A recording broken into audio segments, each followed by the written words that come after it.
Lessons. This is your brother Gabar coming to you live. This is IAMFITPodcast. Thank you for joining me at this evening. So we're gonna get to it, man, because do we know what we're doing? Do we know what we're doing? Do we know what we're doing? Do we know what we're doing? Do we know what we're doing? As a society, as a people, do we know our value men? So I want to show you guys some stacks. Shout out to Patrick Ben David, Value Attainment, the Fatherless Crisis in America. I want to show this video real quick. And I want to talk about it tonight. You guys could call in a few minutes. I'm going to set up the Zoom link and the number. So this is stacks that are readily available to everyone, and they can actually see what's, hold on, let me just do this. Yeah, there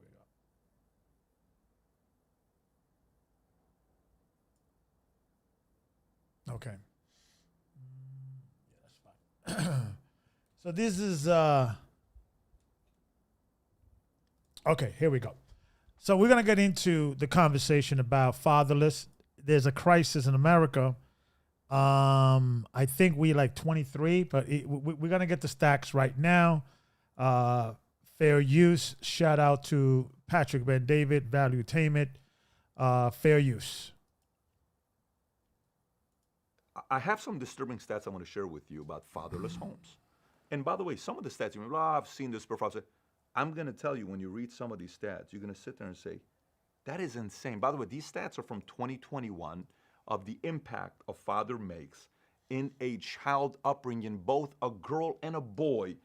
Like I said, disturbing, but you will be shell-shocked with the stats. If you get value from the video, give it a thumbs up and subscribe to the channel. Let me get right into it. The U.S. has the highest rate of children living in a single-parent household of any nation in the world. About 80% of single-parent homes are led by single mothers, at a rate of 23% of children living with one parent and no other adult. The United States stands over 3 times the world average of 7% of children raised by one parent. For reference, the number stands at 3% in China, 4% in India. This is not an area we want to be competing with other countries, by the way.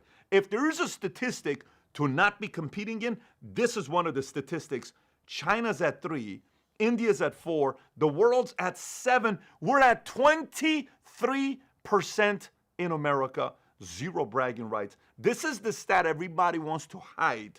And this is the stats where the side effects of this, we ain't gonna see for 2 decades or 3 decades or longer. Takes a while to see the side effects. Let me continue. Even for children with a father present in the home, the average school-age boy only spends about 30 minutes per week with one-on-one conversations with his father. For comparison, the same boy, on average, will spend about 44 hours a week watching television, playing video games, and surfing the internet. In our house, there is no video games throughout the week. It's on the weekends. After you read 150 pages throughout the week, then you have the right to play video games for an hour or 2 on the weekend, and that's what you have to earn. You have to move your body, you have to exercise. There's certain things you need to do to get to that point. That's our household, but the stat tells you 44 hours a week of watching TV, playing video games, and surfing the internet. Let me continue. 90% of all homeless and runaway children, 63% of teen suicides, 85% of children and teens with behavior disorders come from fatherless homes. Let me read that stat to you one more time. 90% of all homeless and runaway children, 63% of all teen suicide, 85% of children and teens with behavioral disorder come from fatherless homes. That is a very, very big number. Next, fatherlessness likewise has a direct link to teen pregnancy and sexual activity. Roughly 70% of teenage pregnancies come from women raised in a fatherless home. 70% of teenage pregnancies comes from fatherless homes. 70%. That's a big number. And these same women have significantly higher abortion rates than women raised by both a father and a mother. On the whole, fatherless kids are 20 times more likely to be incarcerated and 11 times more likely to exhibit violent behavior than children from two-parent household. 20 times more, okay?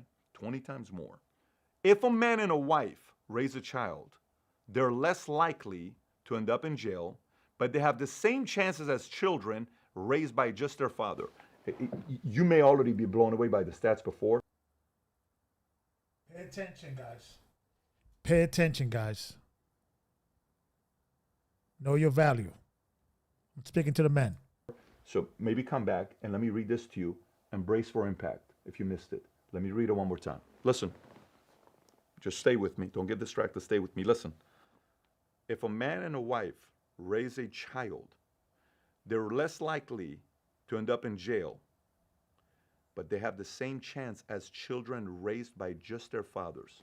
The husband and wife raise a chance as less likely. If a man and a wife I want to repeat that again. Pay attention. raise a child, they're less likely to end up in jail, but they have the same chance as children raised by just their fathers. The husband and wife raise their kid. The chance of this kid going to jail is the same as just the father raising his kids. The problem is the single mother without a father in the picture that can sit there and discipline the kids, give them hope, values, principles, all the other stuff. We play different roles. This is statistic. If somebody's watching this saying, oh my God, you're discounting women, you're discounting mothers, go get upset at the stats, not at me. This is stats. You can't get upset at 3 times 3 is 9. That's stats. I'm giving you stats that's being given to us by the government because they have access to these stats. This is disturbing. Let me continue. Girls with no fathers have lower self-esteem. We can lower crime, lower mental issues, help the economy, lower suicide rates, and decrease homelessness by bringing back the family nucleus. There are things that my wife can do as a mother that I can't do. There's things she can bring that I can't bring, but there are things I can do that she can't do. So now you may say, well, Pat, I agree. I do agree. We can lower this, but then how come it's not happening? And here's the other question. Who's to blame? Who do we blame with this? Now you may be listening to this saying, well, it's got to be the husband and wife's fault. It's got to be the man and the woman's fault. Fine. How come it's not the same ratios around the world? Why is U.S. fatherlessness at 23%? Everywhere else is 7% average. So is it really the mom and dad? So how about the mom and dad in India? How about the mom and dad in China? How about the mom and dad in Germany? How about the mom and dad in Brazil? How about the mom and dad in other places? Why are we at 23%? How did this happen? Was it like this before? Is it an evolution? Is it mainstream media? Is it Hollywood? Is it the fact that parents are afraid of parenting because everybody is so much involved? You can't do that to your kid. You can't do this to your kid. You can't discipline your kid like that. Whose fault is it? It's someone's fault. Is it the fact that, hey, we can't really bring church and schools and pray and all this stuff? I don't know. Maybe that's not something you agree with. Maybe it is. Maybe we need those values and principles. But it's somebody's fault in America that this is happening. This is purely a systemic issue that we're having. This cannot be like no, it's really the community, it's the parents, it's the culture, it's all this other stuff. No, standards are standards. We're sitting there not educating. No, it's not a big deal. Go ahead and do that. Oh, it's not a big deal. Go ahead and do that. Oh, it's not a big deal. Go ahead and do that. No. Standards have dropped, and the numbers are showing. If we judged a country based on how many kids are being raised by fatherless homes that's producing crimes at the levels that we're getting, sex during teenage pregnancy, abortion, suicide, incarceration, maybe we ought to look at this.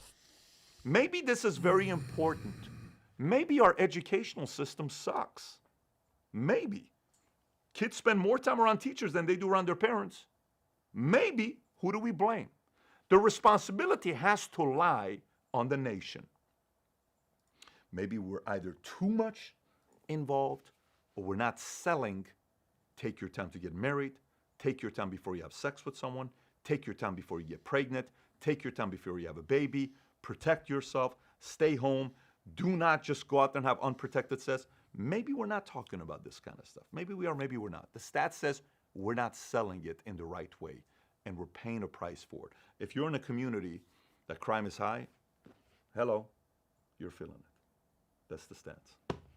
So the next time you see a father that takes their job as a father seriously, you can actually say, you know how we see somebody in military uniform? Guess what you say? Hey, thank you for your service. What do you mean? Hey, man, stats, 23% fatherlessness. And you're there with your kids. Thank you for your service. Being a father is tough. Good for you guys, husband and wife, trying to make this work. Marriage is tough. Salute. You make my life better and safer by raising good kids. Salute to you. Maybe we ought to give those awards. Maybe we need to kind of recognize Father of the Year award, a bigger deal. Man, if I ran a state or a country, we would be recognizing certain behavior and turning great fathers and mothers into heroes. Because God knows their job is hard, very hard. Not, making their job harder, not recognizing the guys that are doing a good job, just kind of winging it, which is the way we're doing it right now. Stats don't favor us. We got some work to do. This is an area, well, I will very comfortably say America's got a lot of work to do. We've stepped away from values and principles, and we're kind of winging it. Anyways, no one masters parenting, and none of us know if we're going to be great parents or not for about 40 years until our kids are 40 years old. By the time you know you're a great parent, you're probably not alive because your grandkids will validate that you were a good parent. So you're never going to know whether you were a great parent or not. But I made a video from all the different things I've learned and what I apply in my life about parenting called How to Raise Successful Kids. If you've never seen it, click here to watch that video. Shout out to those of you guys that take your job as a father very seriously. Take care, everybody. Bye-bye, bye-bye. And there you have it. Peace and blessings, shalom to everyone. We want to have a conversation tonight about the value of a man in society. And I know that, there is a man show. It's pro man, it's by man, for man, right? And I'm not here to degrade women or not give the acknowledgement to women and their value in society.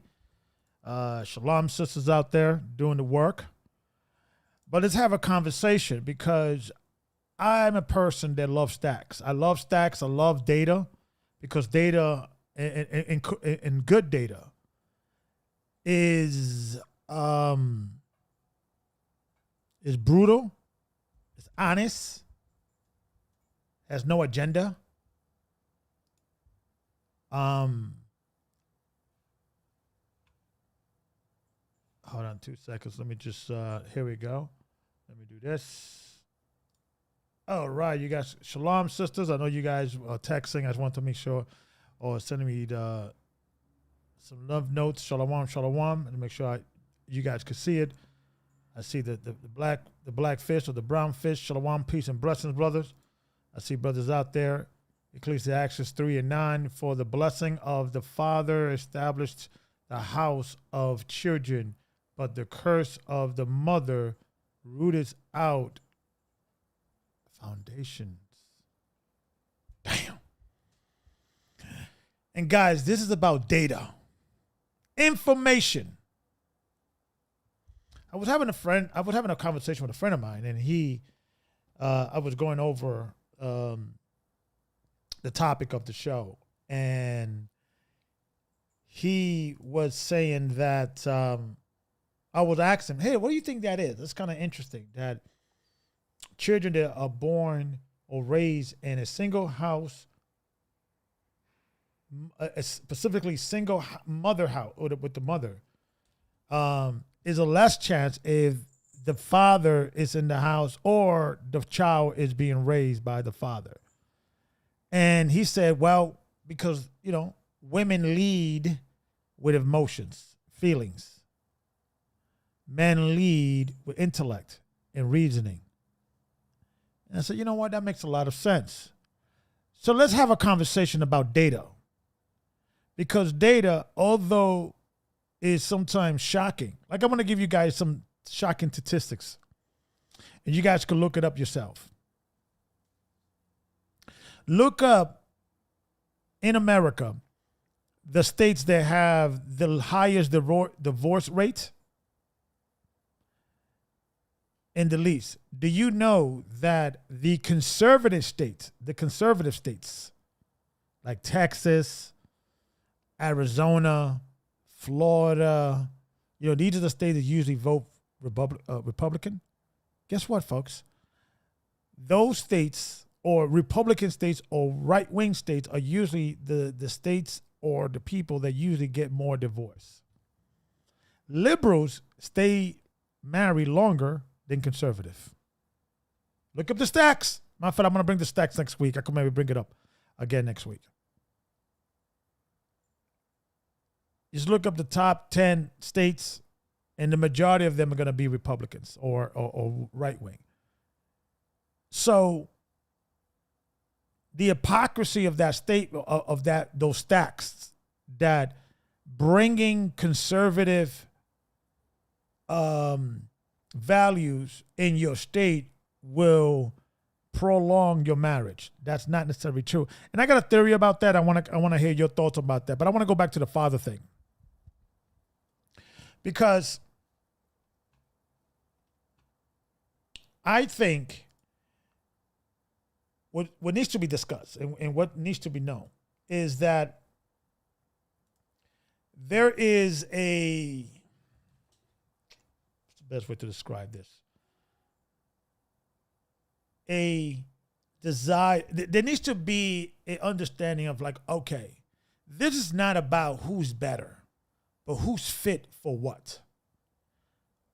Women, you have to let go of this futile ideology that you could lead as well as a man. You have to let that go.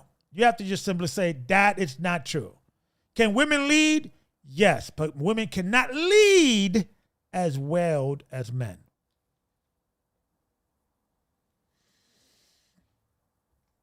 The stack shows that.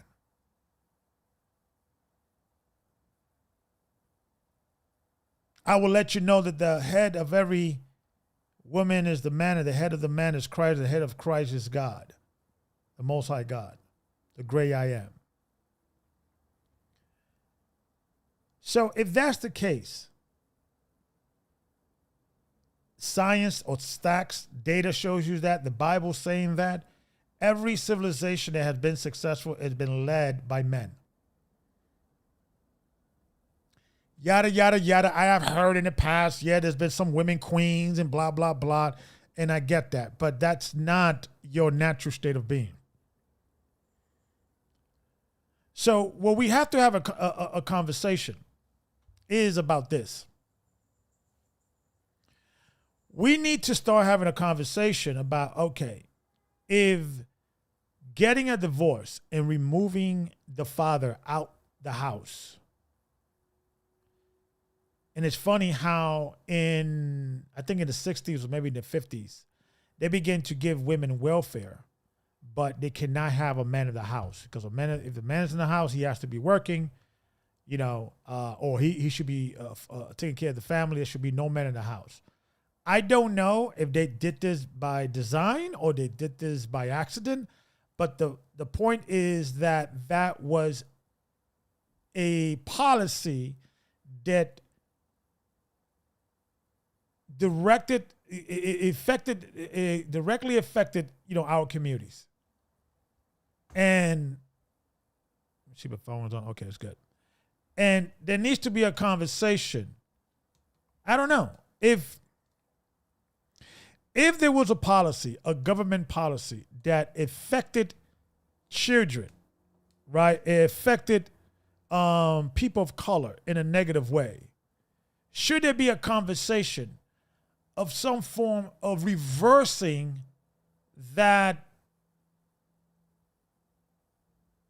what you would call it, reversing the damage that was done?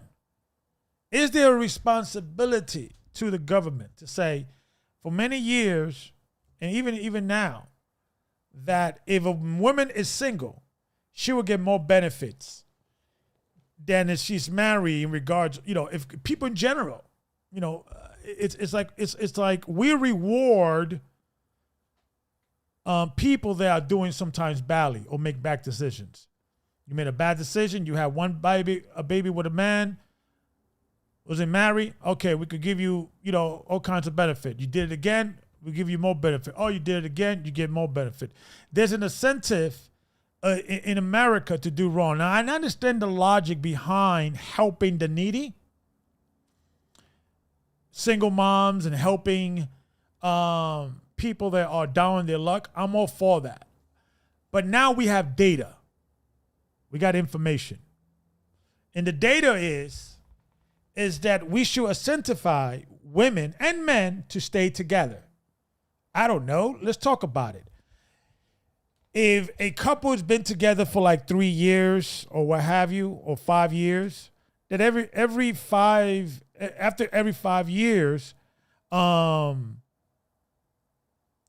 couple will get $10,000, a tax break or some form of incentive to stay together, because all the benefits comes in after the marriage is over, right? But while the marriage is on, there's no benefits. There's no form of incentive to stay together.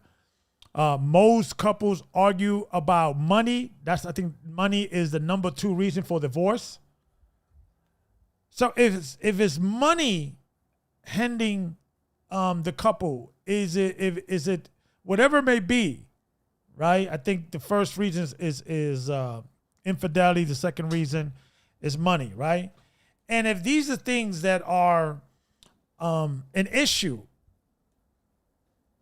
we should, and now we have data, we should start saying, okay, maybe we should take all the benefits that we are giving to the single mothers and start giving it to couples. If we take all the resources, right? Like, for instance, what's the major thing that a father is always struggling? Paying those bills. We should help men. There should be incentive to helping men, right? To stay in the family and support their kids. Now, I got to say this. 80% of divorce are initiated by women. So if 80% divorce are initiated by women, then that means that it is the woman's choice to separate from her husband and remove the father figure. We've seen the stacks. Shout out to Patrick Ben David. We've seen the stacks. And I don't want to be blaming women. I just want women to understand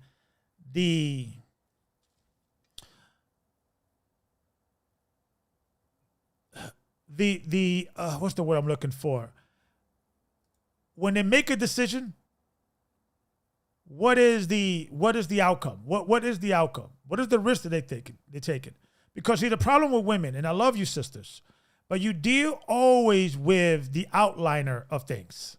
You never deal with the stacks.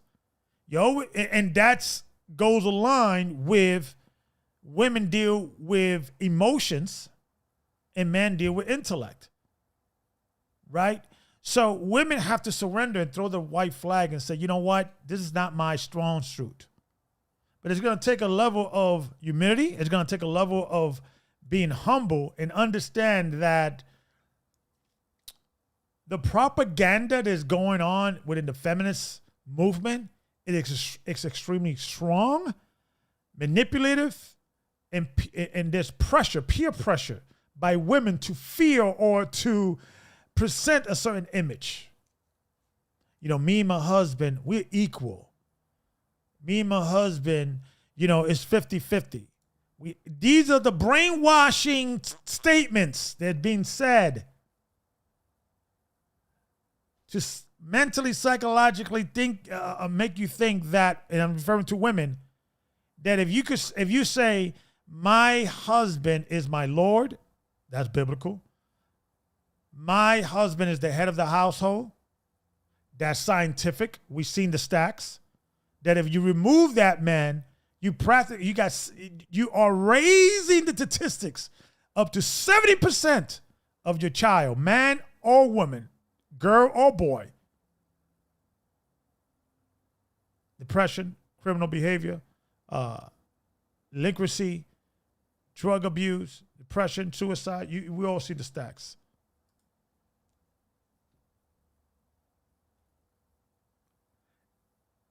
And let me say this, shalom to brother, what is it? KTS 2K20. Shout out to you, brother. Thank you for commenting on this conversation. And if you guys want to call in, the number is 267-358-0879. You can text or call me, and I'll bring you right in. I want to read your comment, brother, and let me say I agree and I disagree simultaneously. It says Satan will never let that happen. Will divert in my agenda with my agenda, right? There's an agenda that Satan would not allow to happen. If you say Satan will never let that happen, you are bringing that statement into the universe. Satan will never let that happen. So I want us to start, and let me go back to that statement. And maybe you could, I want to see you, brother, KTS or KTS K2K20.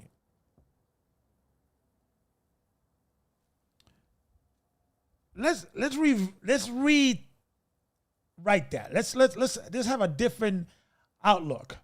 Satan is trying, but will not succeed in his agenda. Because of the English language, it is a language of warlocks. Right? When you are putting words together, what do you usually say? How do you spell that? Spell. You're putting spell on yourself. So when you say, I can't do that, or Satan will never let that happen, you're bringing things to fruition. You're bringing things to life. So let's try to rethink the way we write, the way we say things. Satan is trying, but he will fail. It's important for us to rewire our thinking and rewire our brain. So let's have a conversation about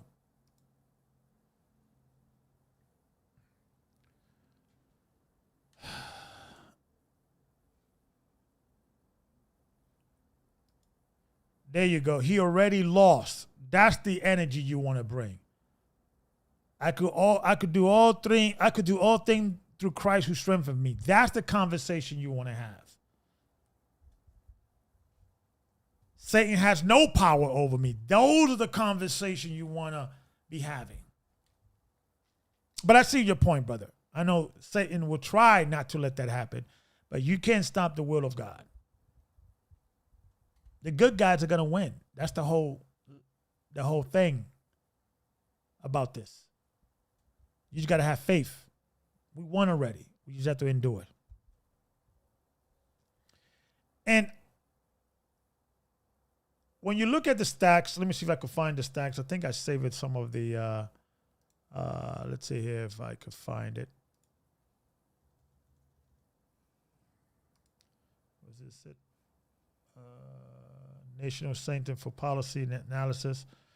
So yeah, let me put this up in the screen real quick.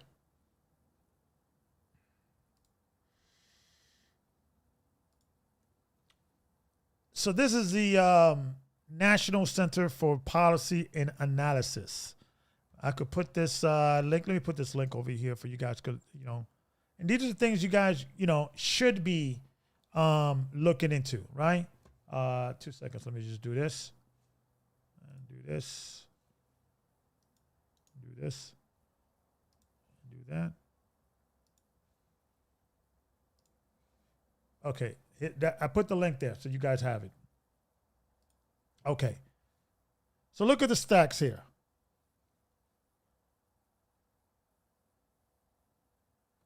Children living with divorce and never marry women. So from 1970, look at the stack. So the red means divorce, the blue means mother never married. So divorce in the red means there was a relationship and they decided to break up. So in the 70s, look at this. Look at how small the blue was. The blue is never been married. There was never in a relationship. It was a one-night stand or a two-night stand, or it was a boyfriend you was having and he didn't want you, and he did want you, and he didn't want you, and you broke up, and it's complicated, and the baby came out of that. That is called never been married. That's the blue. And look at the blue in the 75 is rising against the red. The red is women that have been divorced. In the 80s, you see the blue is rising. The red is rising, divorce is rising, but the blue, and look at 1985. Look the link. It almost doubled from 80 to 85, it doubled. From 90, it continued going forward. 95, it's catching up. And guess what? Early 2000, women having children that never been married or in a relationship has surpassed women that have been married get divorced. Both of them are bad. But at least if you've been divorced and the child is 18, right, a teenager, and you have a decent relationship with the father still, and the teenager still in the father's life, that I think that I'm not condoning that, right? But at least divorce is less bad. They're both bad, but at least divorce is less bad. It's less. Now, listen, being married and having a child and getting a divorce while the baby is still an adolescent is the same thing as having a child would ever been married. It's the same thing. And that's why, brothers, if you with a woman right now that you have, and she's with an 8-month-old baby, a 6-month-old baby, a year and a half, a month and a half, I don't want to be cynical, brother, but you should run. And usually women will give you a victim story. Oh, my boyfriend, he abused me. They always throw that, that story. I was abused. He abused me. I was in an abuse relationship. Abuse. I'm so abused. I'm an abuse. See? Be careful. Be careful if you're dealing with sisters that every relationship that they were in, they were with men that were abusive. A, they're lying and they're not telling you, and I'm not saying men cannot be abusive, but 9 times out of 10, they're lying. And if they have children and they're already in a relationship with someone else and the baby is very young, don't let them play you with that victimization. That's how they get you. And a lot of good guys will say, oh, okay, I'm going to take this girl in with this 9-month-old little boy or girl. And because I'm a good guy, she's going to appreciate me. She's going to respect me. Because look at her. She's a single mother. Let's not reward bad behavior. Do you know every single time you have a good man marrying a woman that is not responsible for her vagina, let me just say it, and have 2-3 kids, if you throw yourself into that situation, you only got yourself to blame. I wouldn't do it, but you could do whatever you want.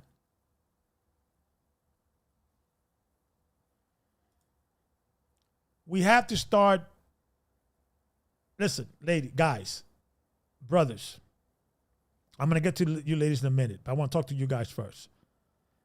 If the stacks shows that you in the house with or without her increases the chance of the success of that child being a productive member of our society.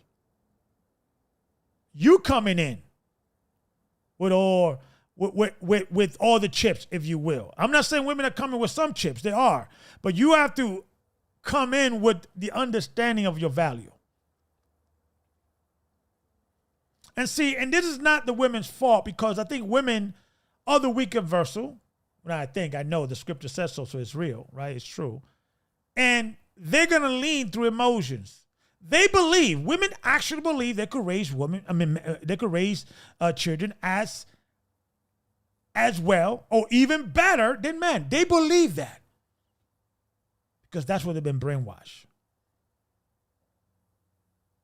And what men and women need to believe, that a man doesn't have to spend the same amount of time as the mother wants to spend with the child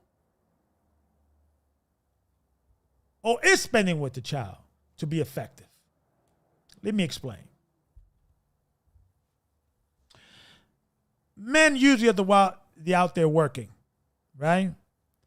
And if a man is the rock of the house, meaning he established his order early, and the wife backs him up all the time and every time in the presence of their children, meaning the child never see the father and mother arguing. The child never see the mother exerting authority over her husband. They don't see that. They never saw it. They understand, okay, dad's in charge. Mom is his assistant. He's my father. She's my mother. A man doesn't have to be in the house all the time to be effective as a father. And I know what a lot of you guys are saying. Oh, so you mean to tell me that man could work less, or in regards to child raising? The mother's out there with helping the child with the homework. The mother's usually taking the child to school in the morning. Sometimes father likes to take. I like to take my daughter or son to school, and I actually like to pick them up when I can. But usually when you have a stay-at-home mom, that's usually her responsibility. Sometimes you may have two parents need to work, right?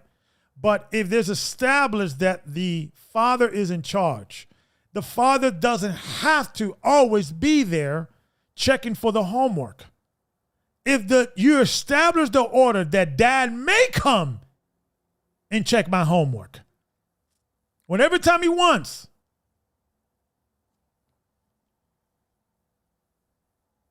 my father could walk in and check up on me, and if he is disappointed, there's going to be consequences. If he established that very early on, he could walk in his house without beating his chest all the time. But if you coming in behind the back door or coming in later, or trying to now, when you guys probably got married, it was like a 50-50 because you didn't believe in Christ and in God and the Bible and they understand the order of man.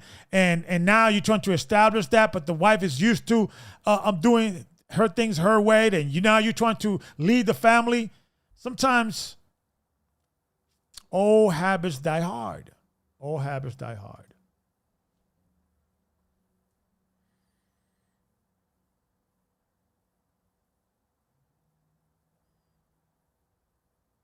And I'm trying to, and shout out to brother DC, over supporting. Shalom, brother.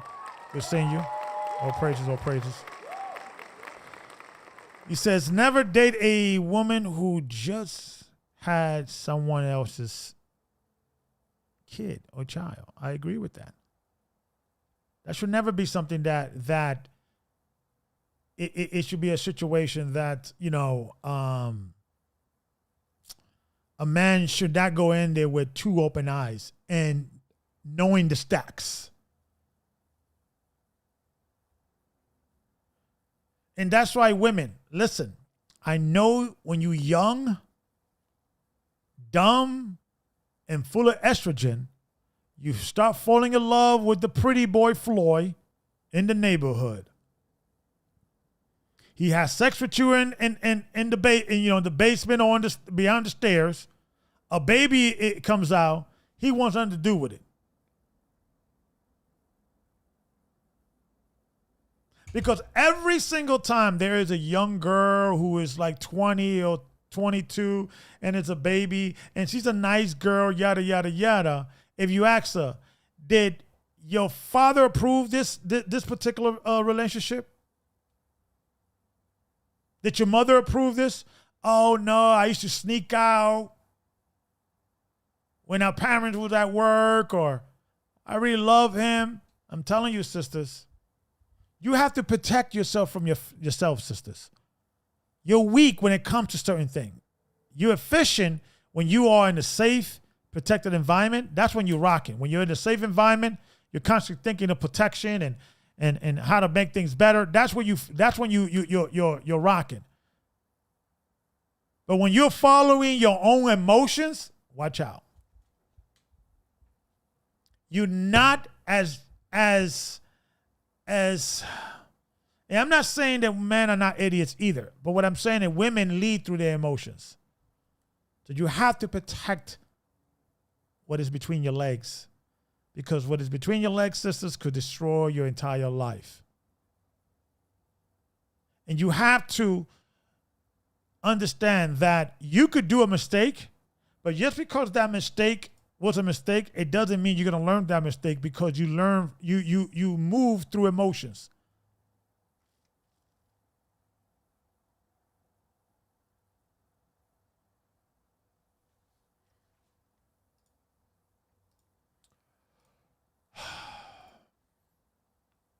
Make sure you hit that like and subscribe button.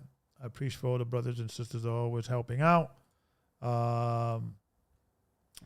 Someone asked, my Cash App and my PayPal is still good. So you want to donate, you could donate, or I believe the Cash App is the Cash App is available, so people can also donate there as well. I appreciate you guys. So let's have a conversation. Let's talk about solutions, right? If a woman is attracted to a man, and that man doesn't have the qualities that she needs to raise her children, that should be, sister, a sign for you to walk away. Matter of fact, every single woman, and what I'm about to say, a lot of women are going to be upset about it, but I don't care. It needs to be said. You should never choose your mate without the assistance and the advice of a man who loves you and does not want to sleep with you. Those two things. Who loves you, has your best interest, and does not look at you in a sexual way. Obviously, that will be a father, a big brother, an uncle, a stepfather, someone, a male figure. It could be a pastor, okay? A man who doesn't want to sleep with you, but loves you. So you should always put yourself in a position, sisters, that you will always have a man in your life that does not want to sleep with you, but loves you. That man is extremely valuable, or it should be valuable to you. Because when it comes to decision making in regards of relationship, women, I love you, but you guys are knuckleheads. And I'm not saying men are not knuckleheads either, but I want to address this thing because women are the gatekeepers of sex and men are the gatekeepers of relationship. Men need to be in a relationship, or God-fearing men. These days, there's other options, but I'm talking to God-fearing men. Need a relationship to have access to sex. Sex is a necessity for men. Yes, God sometimes gives men the gift of being celibate, but that's a gift that God will give you. But Generally speaking, when a man deprives himself of sex and he's in a situation that he needs to constantly fight against that because he doesn't have access to women, all the science, all the data shows depression, mental illness, a man could go mad and it's not healthy. Can he do it? Yes. Is it possible? Yes, but it's not in his natural state of mind. So men need sex. Who is the gatekeeper for sex? Women. Women, you need relationship more than you need sex. You need sex too. I'm not saying you don't need sex, but you need relationship. Because women are communal. They're tribal. They like to be in a community. They're not isolated creatures. They don't like to be by themselves, generally. Men are more comfortable by themselves.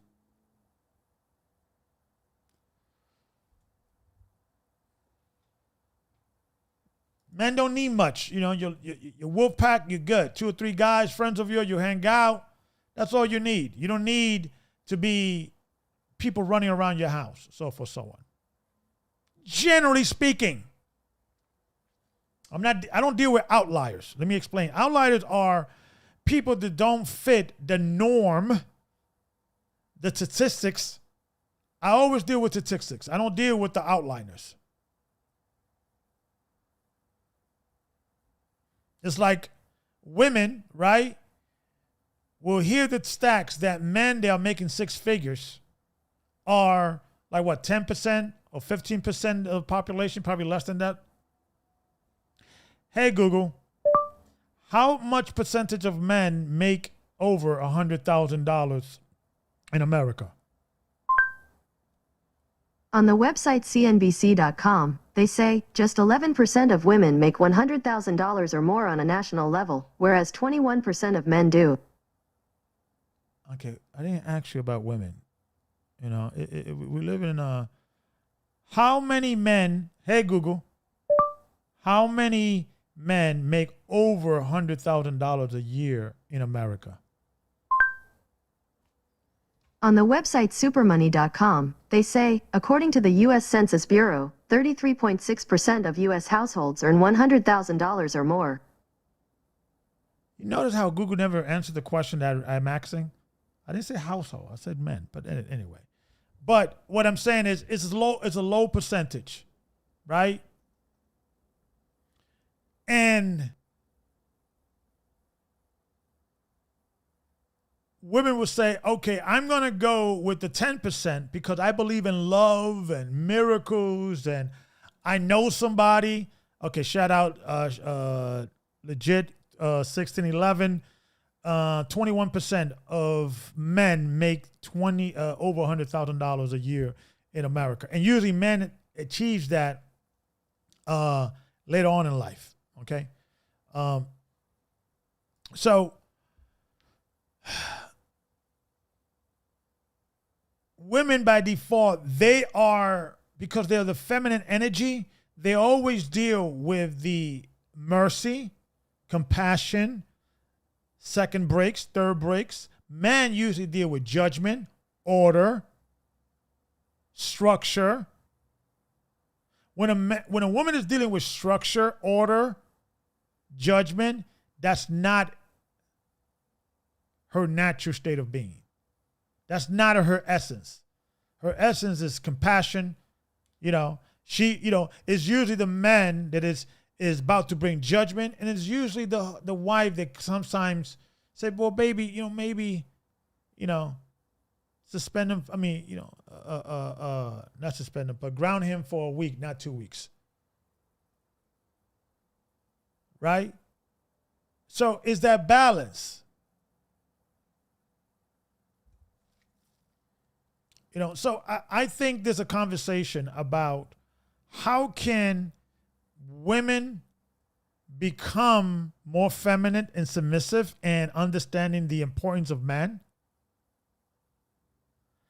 And you women have to get away from this thing of competing with men. You just got to get away from this thing. You have to get away from this thing of being jealous of men. I think there's an envious going on within women in regards of looking at men and being envious. I mean, us men, we don't have to put them the makeup that women need to go through. We don't have to do the hair. I just wash my face for a little motion, call it a day, and I'm out the door. And I think women are now getting jealous of men, envious. Listen, you're going against the image of God.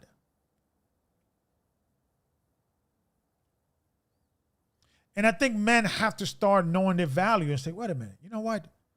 I am valuable. Society does need me. I don't have to be the next Jay-Z, 50 Cent, or construction worker, garbage man, fire department, whatever it is you do, blue truck driver, you are part of the understanding, or you are part of the infrastructure of this country or society, that if it wasn't for you getting in that truck, running into that fire, this society would collapse. And I'm not here to say this to make men conceited or make men feel like they are,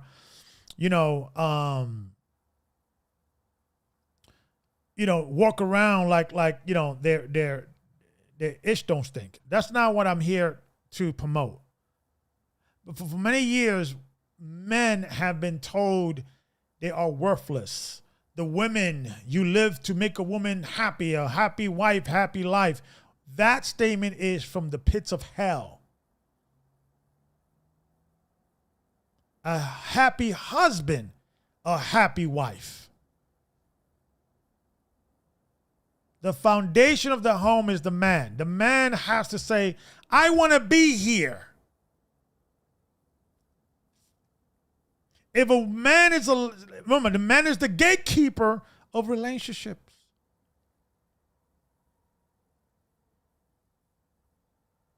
And women are the gatekeeper of the access of sex. So if a man said, I want to marry you, I want to be with you in a relationship, I want to cohabitate with you, that means he let you into the relationship, which he's in charge of. Yeah, there's outliers that a man want to be in a relationship with a woman. Because I know what your women are saying. I know a friend of mine that she turned down two guys and they want to be with her. That's not what I'm talking about. I'm talking about generally speaking. Men are the one that usually are deciding, yeah, I want to stick around with this girl. I like her. Generally speaking.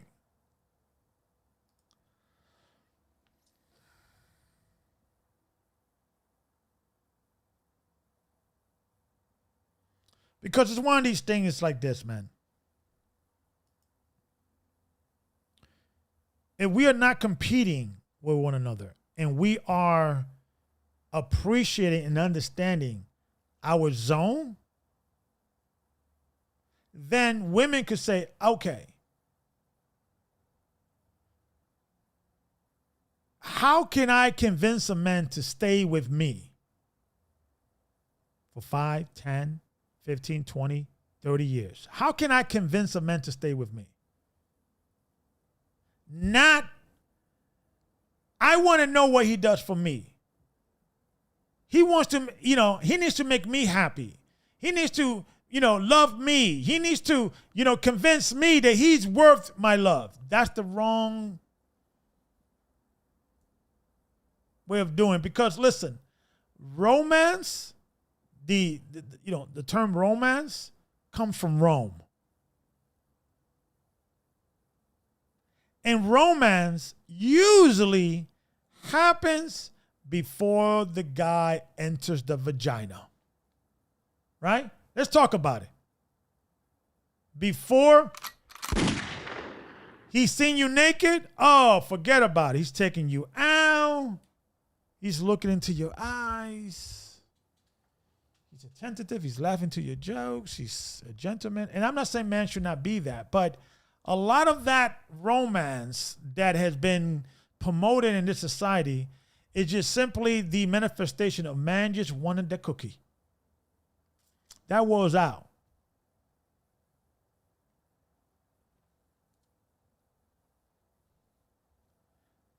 When men usually stay with a woman, it's not because you gave them the best sex of his life. A man would not be in a relationship with you if you're doing all kinds of flips in the bedrooms. That's not what keeps a man. He may continue having sex with you. And that's what women need to understand. I'm not saying that you should not satisfy your man sexually, but what I'm saying, that is not what's keeping him in that relationship. I think I got a call. Let me see if I could merge this. Okay, I got a call. Right. All right, shalom, private number. Who's calling? What's your name? Where you calling from? And what you got to add to this conversation? I think we missed the call. Call me back. Do we have him? Yeah, call me back, brother. I apologize. It came from a private number, so I don't think I could call you back. It was a private number, so call me back, and I'll see I could bring you in. So it's like this. We got to throw the white flag and surrender, folks. Right? We got to throw the white flags and surrender, because if the function of our relationships is affecting even the crime rate. Think about it. Okay, let me see. Let me try this private number again. Let me see if I could merge these calls. Merge. Boom, boom, boom. Okay, peace, brother. Hello, can you hear me? All right. I don't know what's going on. Maybe you're calling. If you're calling from a internet phone, maybe that could be the issue. So it's a private number.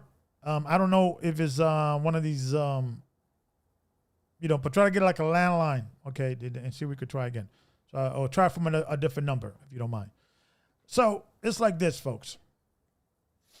What's happening in the household affects society. All right? Private number. Let me try one more time.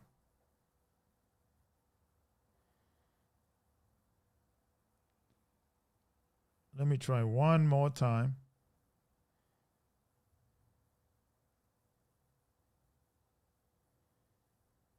Okay, Shalom, are you there? Yeah. Private caller, I don't know what's going on with the number, but it's not working, so I apologize. So I got to give him another, because there's another way for people to call in. All right, private number. I'm going to try this again.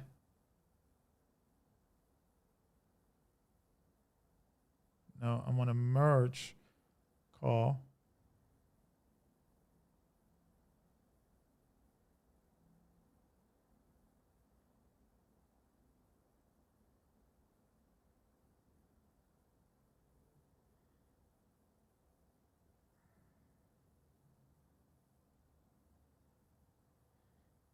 All right, let me try this.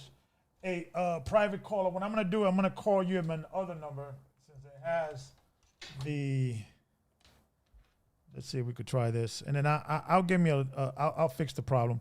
So caller, I'm going to call you for my private number. You can pick up then. I see your number here. I think that's your number. Is it?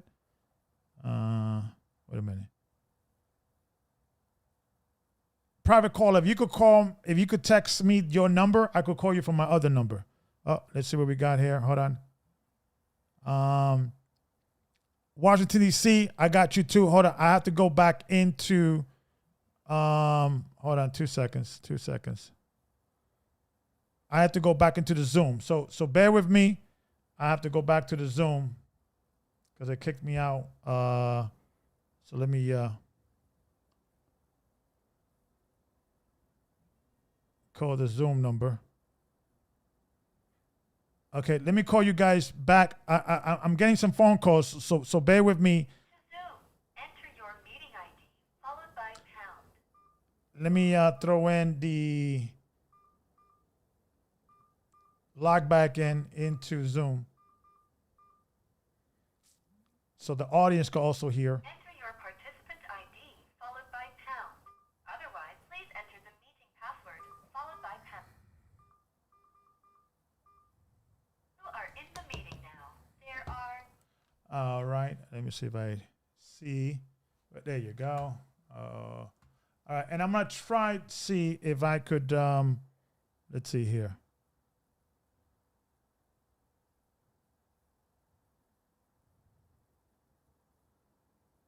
Recent. There you go. Okay. Let me try this number. 202 number. 202 number. 202. You're on the air. Peace, peace, and blessings. Okay, it went straight to voicemail. I think it went straight to voicemail. Let me hang up. Okay. So Washington, D.C. or Washington State, you could call me back. I could grab your number back. Okay. I apologize. I'm gonna give me a link if I could just link up through the and what I'm gonna do also, I'm gonna put the Zoom link. If people could come in through if you want to come in through the Zoom link, you're more than welcome. Wait, I see the 21202 number. Let me see if I could bring you guys in.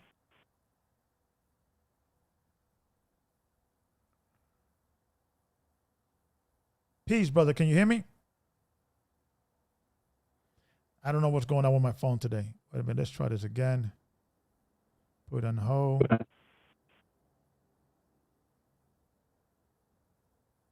All right. Merge. I don't know why it's not. Okay, brother. I think I could hear you. Can you hear me? Yeah, I could hear you. All right. Okay, we worked it out. I don't know what was going on with my phone. So, brother, what you got to add to this conversation?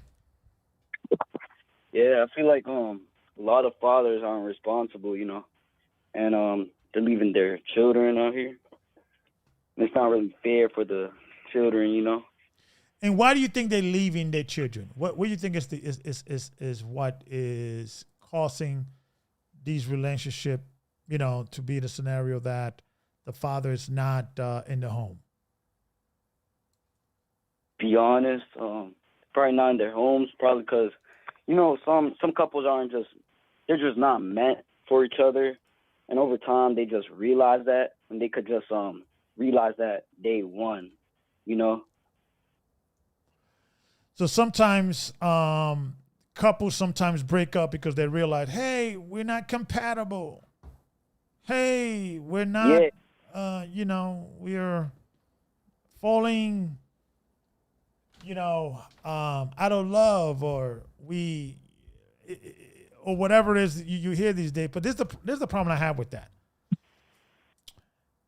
Once a child is born, who care about you falling apart, or you falling, or out of love with your wife, or you're not compatible. There's a child involved. That makes sense? Yeah. Do you have any children? Not yet. Not yet. Well, how old are you? I'm in my 20s. So you're in your 20s. Okay. So you're young, you're starting life.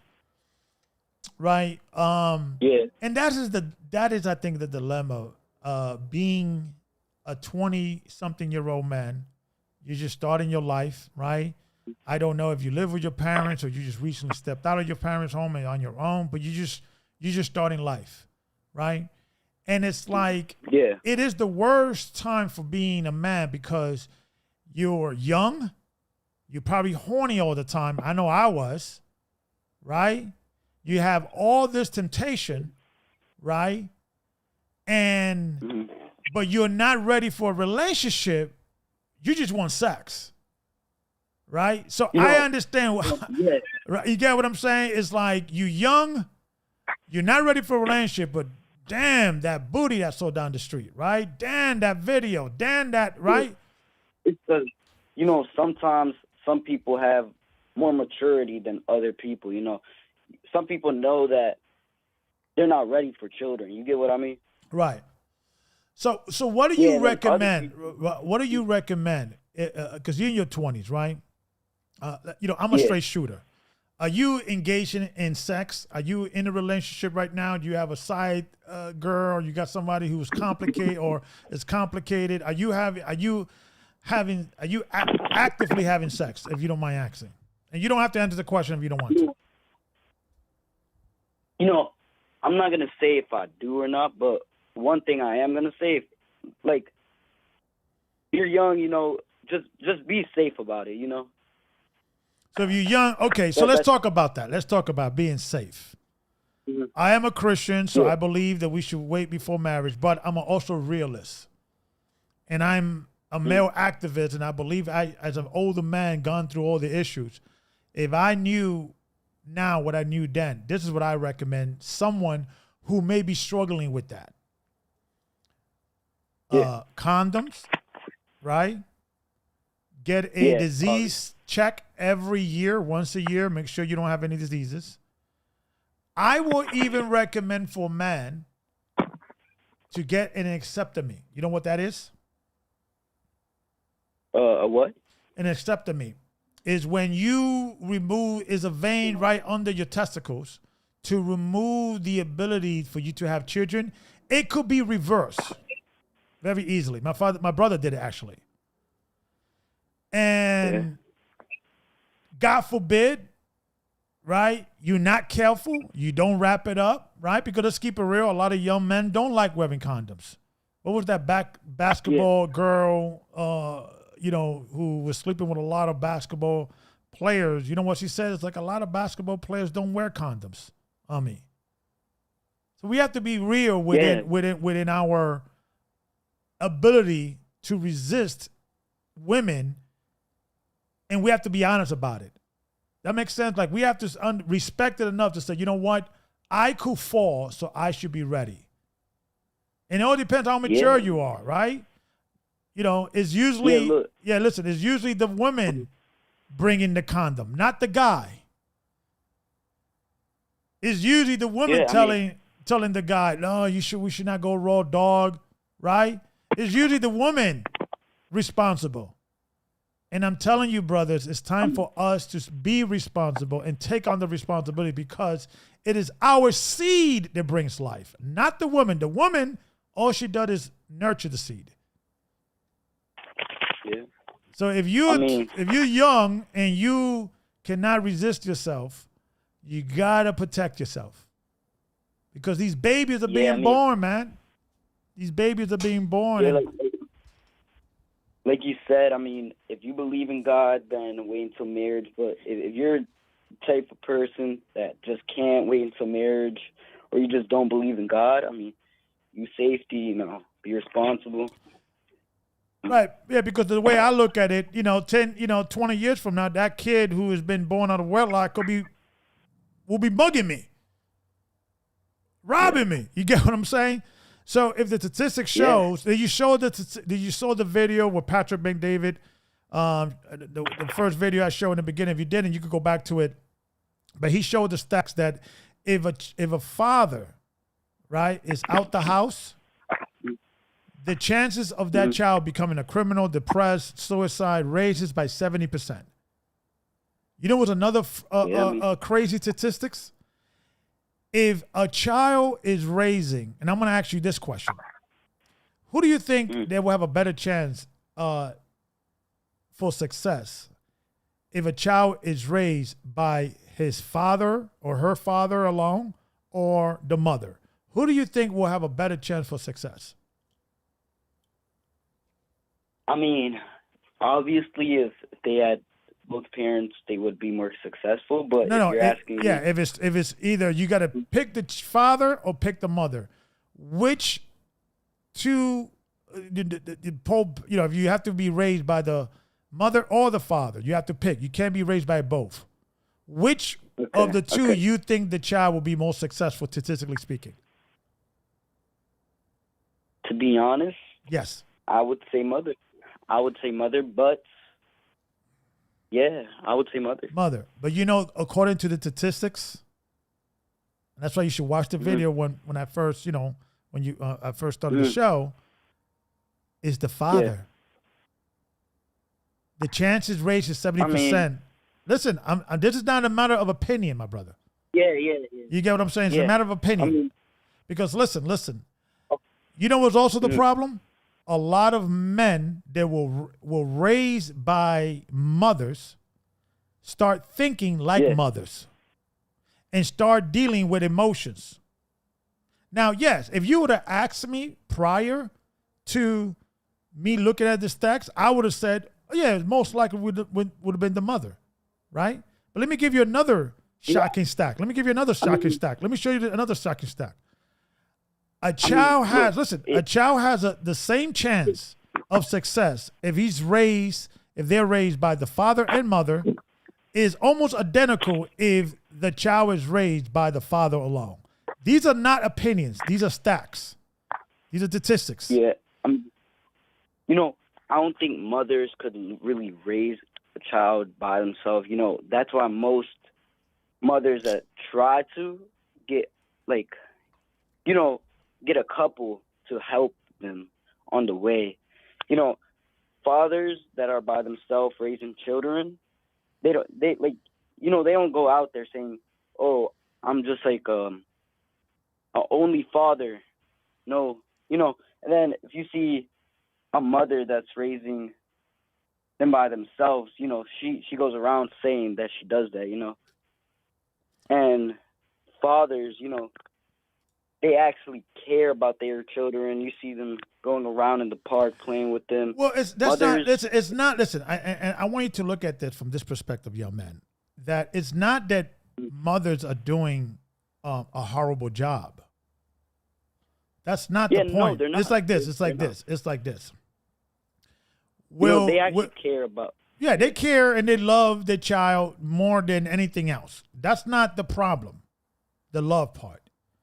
See, having a mother raise a child or children by herself is sending a police officer to a burning building. Yeah, you're right. Who will you send to a burning building? Firefighters. A firefighter, exactly. A cop.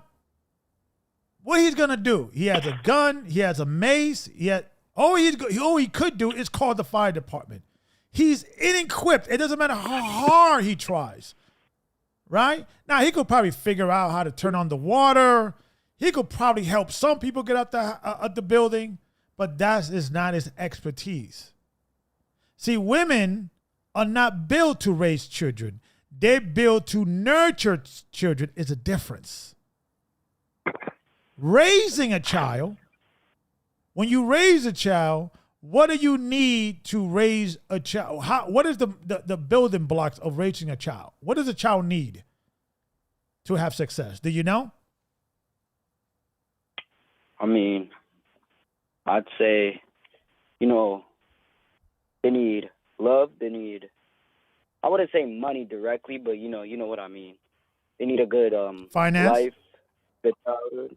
Well, yeah. Well, let me give you some education. The first thing a child needs is structure. This is your bed. This is where you sleep. This is where you eat. This is the time you go to sleep. This is the time you wake up. This is your shower. You gotta take a shower. You need first structure. Before love, before the hugs, before the playing around and having a good time and going to Walt Disney and all that. Like the brothers say, you need the law. You need the structure. You need a strict dad, you know? Yeah, no, you need the structure, not strict dad. The structure. If you establish the structure, you don't have to be that strict because the structure stricts the child to do the right thing.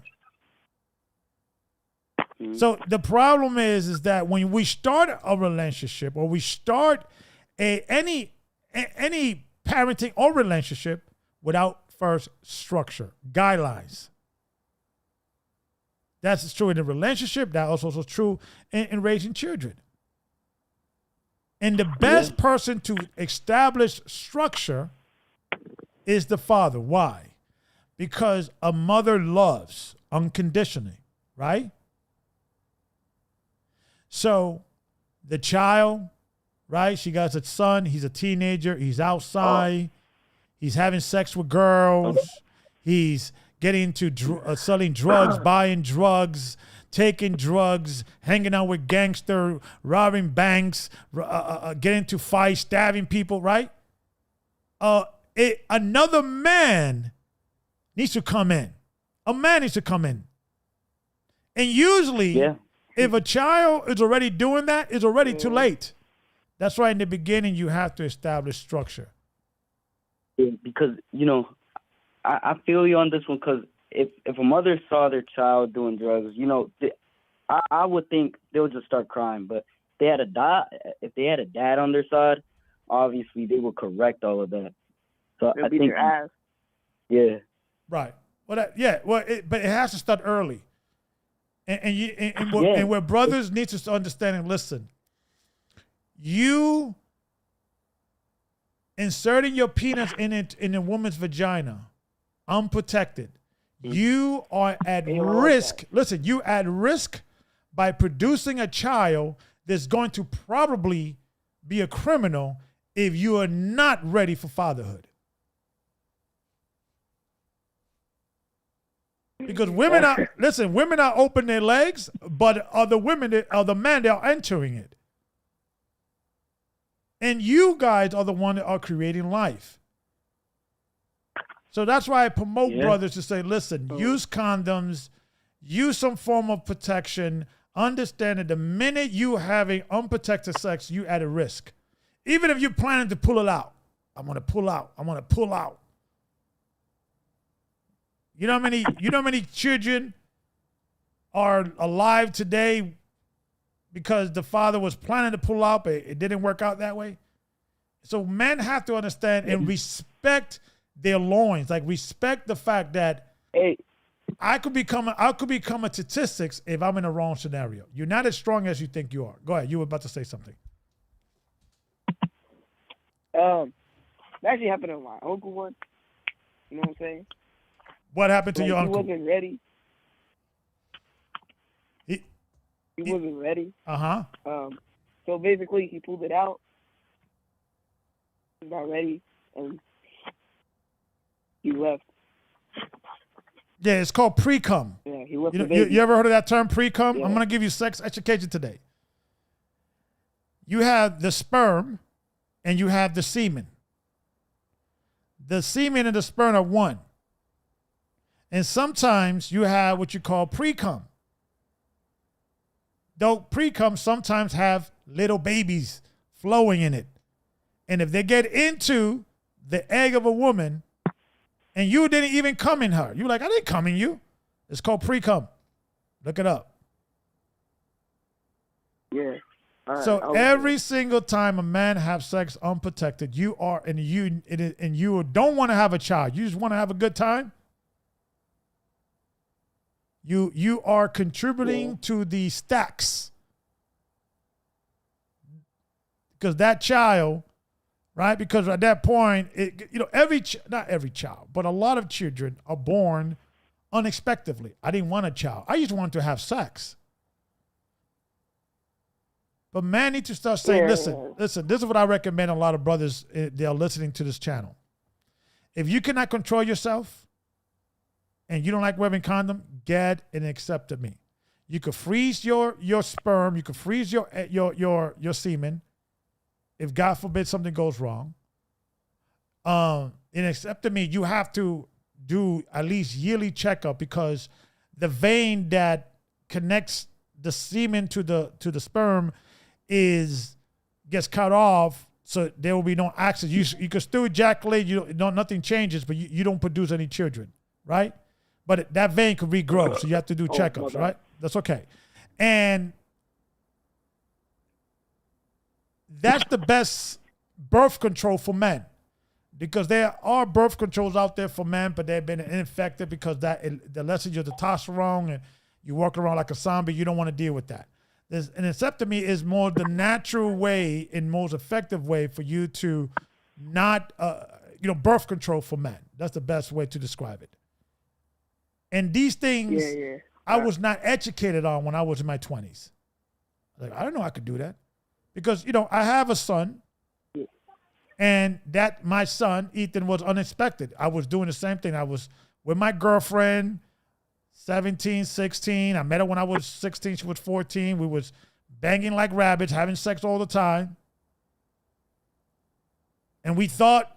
So you used to pool? Say again? You used to pool girls? How many, bro? Repeat that again, brother, because and young man, learn to speak in sentence, brother. Not in 2 or 3 words. When you're having a conversation, learn to listen, brother. Listen. There's another thing I gotta complain about you young people. You have to increase your vocabulary, man. You have to increase your way to communicate. You're mumbling your words. You say 2, 3 words. You have to learn to articulate. Communication is monumentally important for your success, because it's through your words and how you communicate is how you could get a date, how could you get a job, an interview.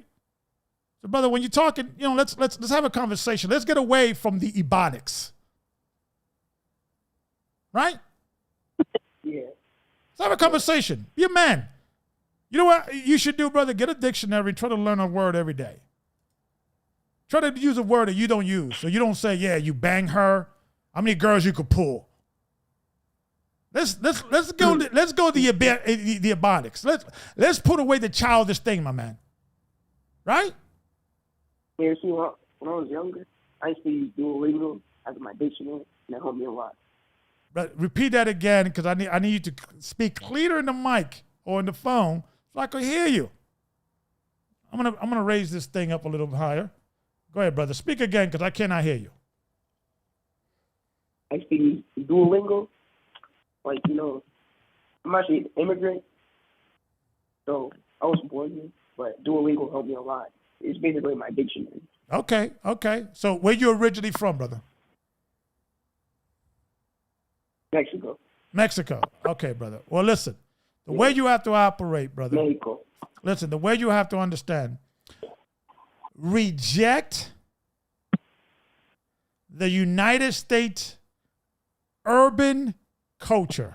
I'm going to repeat it again. And I'm going to repeat it in different ways for you to understand. Reject the ghetto culture. Reject the gangster culture. Reject the hood culture. And embrace intelligence, sound mind, sound body. Surround yourself with men that are older and more experienced and smarter than you. Yeah. Are you hitting the gym, young man? Are you hitting the gym? How much do you weigh? How tall are you? How many pushes you could do? Quick question. Go ahead. I could do about 60 push-ups. Pretty good. That's good. I think 60% of men in America, I think only could do like 10 push-ups. Do you know that? So you're like 50%. You do 50 more push-ups than the average Joe in America. They could do between 10 and 25. So keep it up. What I'm saying, brother, listen. Take pride in who you are. Take pride that you are a man, and better yourself every day. Give yourself a short-term plan. What is your plan for the next 3 years? Sorry, can you repeat that? What is your plan for the next 3 years? Do you have a plan for the next 3 years? What is your plan? I mean, I have achievements I want to complete this year. I don't have plans for the next 3 years. So you don't have a plan for 3. Okay, what's your plan for next year? Your next year plan. Where you want to be next year around this time? You know, I want to be successful. I have I wouldn't say family, but I would want to have a partner. No. Listen. Don't give me the political correct nonsense. Right? I want to hear what is your real plan. Like I want to give you my plan. You ready? Yeah. Okay.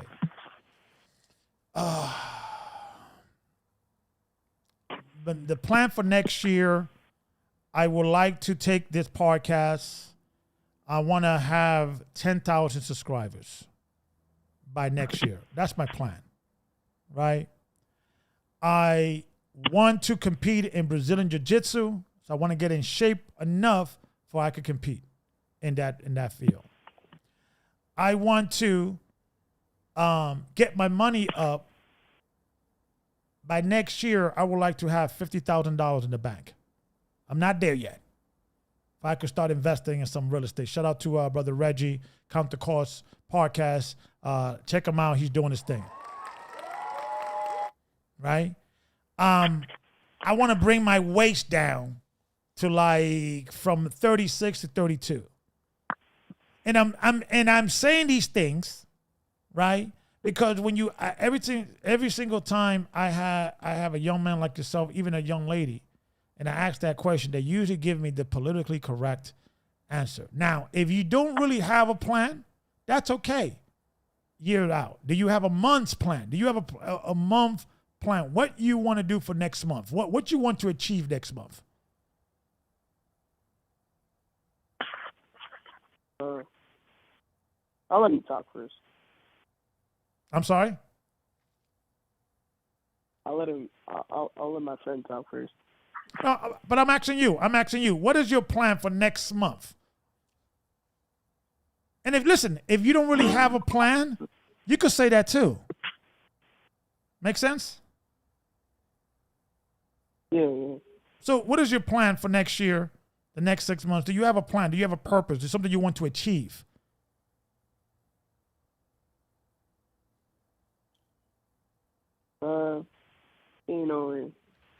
Working out more, I guess. Okay, working out more. Okay, very good. All right, very good. Yeah. What else? Not really that much. Find yourself a purpose. Are you working right now? Go to school? What are you doing? Right now I'm in school. You're in school right now. Are you taking a trade? Are you in college? What are you doing? I'm in college. Okay. Right now. And what are you taking in college?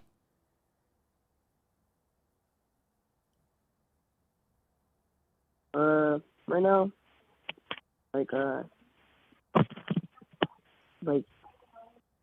be honest, like being doing like stuff like engineering. You got to speak up a little, brother, a little clearer, brother. You, like I said, learn to speak in sentence, not in 2-3 words. Learn to articulate your point, what is in your brain, that the next person or the audience that are listening to you could understand what you're saying.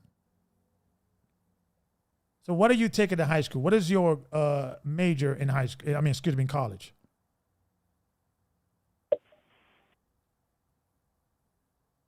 The mic's up. The mic's back on. All right. I think this is probably the end. Well, brother, listen, it was a pleasure talking to you, or somewhat talking to you. I got to take the next call. You be well. All right. Thank you, nigger. I thank you, nigga. All right.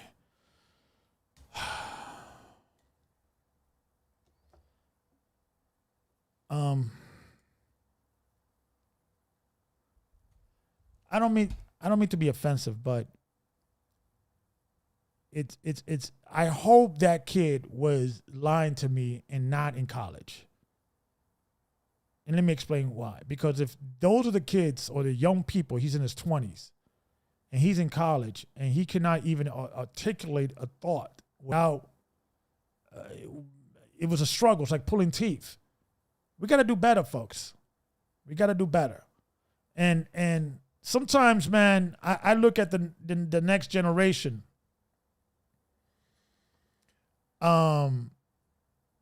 that's coming, and sometimes I'm afraid. You know, and I'm not saying that I don't see young people, you know, knock on wood, thank the Most High that, you know, my daughter, she's doing well.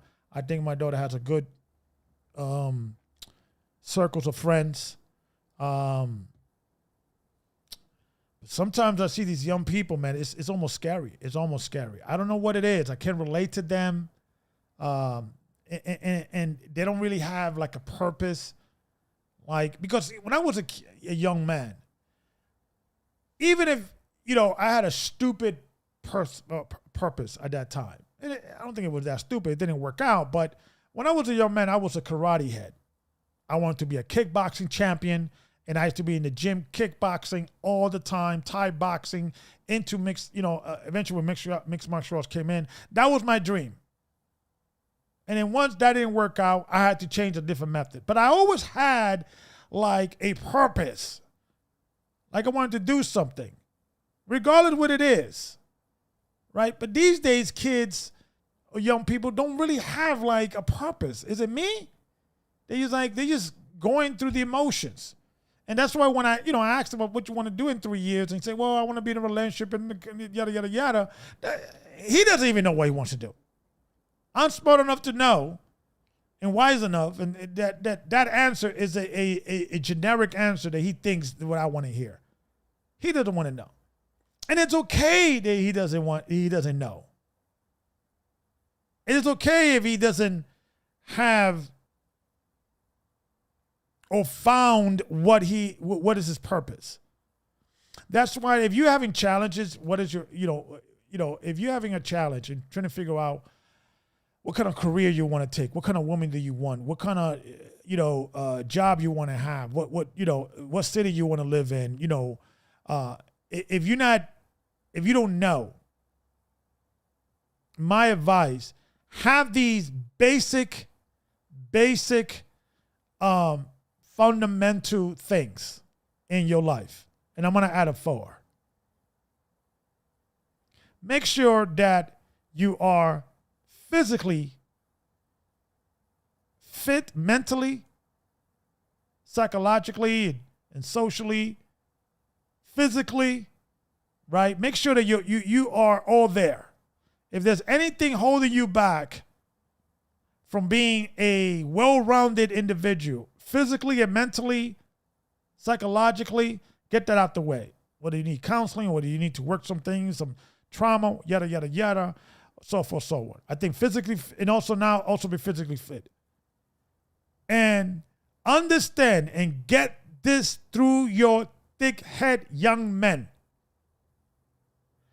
Whatever you want to do in life, whatever you want to achieve in life is going to take money, resources. Figure out how to get money, how money works, what kind of jobs pays what kind of jobs pays this, what kind of, what do you like doing? Sometimes you have to take a look, not necessarily, well, I don't know what I like to do, but I know what I'm good at. Or I need to know what I'm good at. So then I could say, okay, what I'm good at, what I could do with this talent in my region. How much are people paying for my talent? Right? And these are the conversations you need to start having yourself, because I think the problem with a lot of young people, they just don't have purpose. They don't have a purpose to live. They don't have a reason to get up every morning. They just go into the motions. And that's a small sign of depression, where you don't really have a desire for anything. Nothing really brings you joy or purpose. And that's why I believe that a lot of young men should join a group that will make you or force you to challenge yourself, whatever it may be. Join a chess club if you like playing chess. Join a arm wrestling organization. There's a lot of them now popping up all over the place. Join a karate school. Learn some jiu-jitsu, some MMA, some kickboxing, some Thai boxing. Challenge yourself.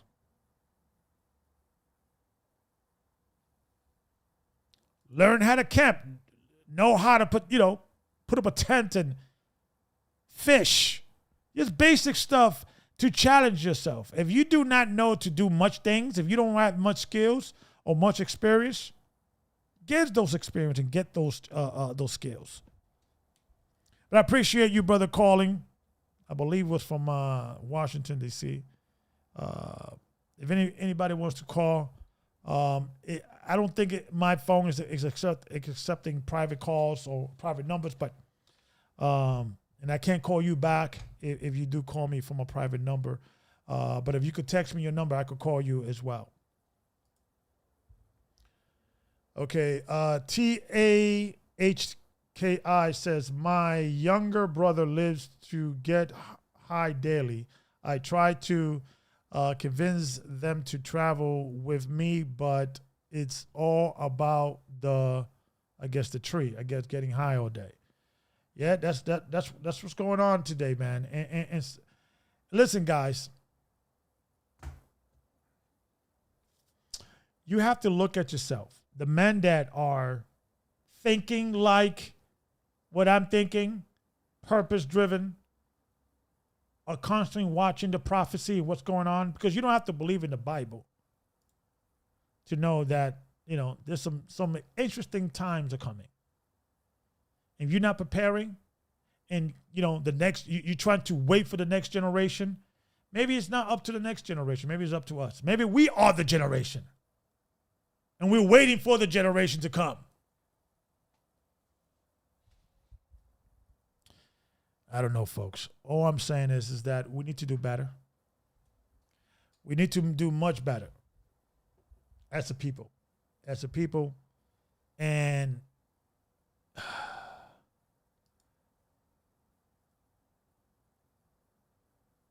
all right, I said, what is the cell number? The cell number is right on top. It's 267-358-0879. If you're having issues calling that number or what have you, try to call, or you could text me on the comment, and I'll be able to help you out with that. But if you text, if it doesn't come to this number, I'm going to fix this problem. I know how to fix it. I should not be having an issue next time. But nevertheless,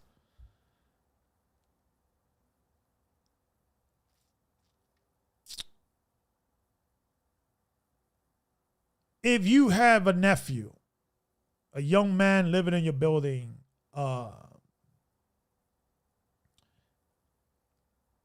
man is not a boy who's not biologically connected to you. You're not a father. Okay, I got a North Carolina number. See if I could bring this number in. All right, North Carolina. Peace and blessings. You live. 843. You're live. Peace and blessings. Can you hear me? Shalom, shalom, I can. Shalom, brother. Shalom. So what you got to add to this conversation?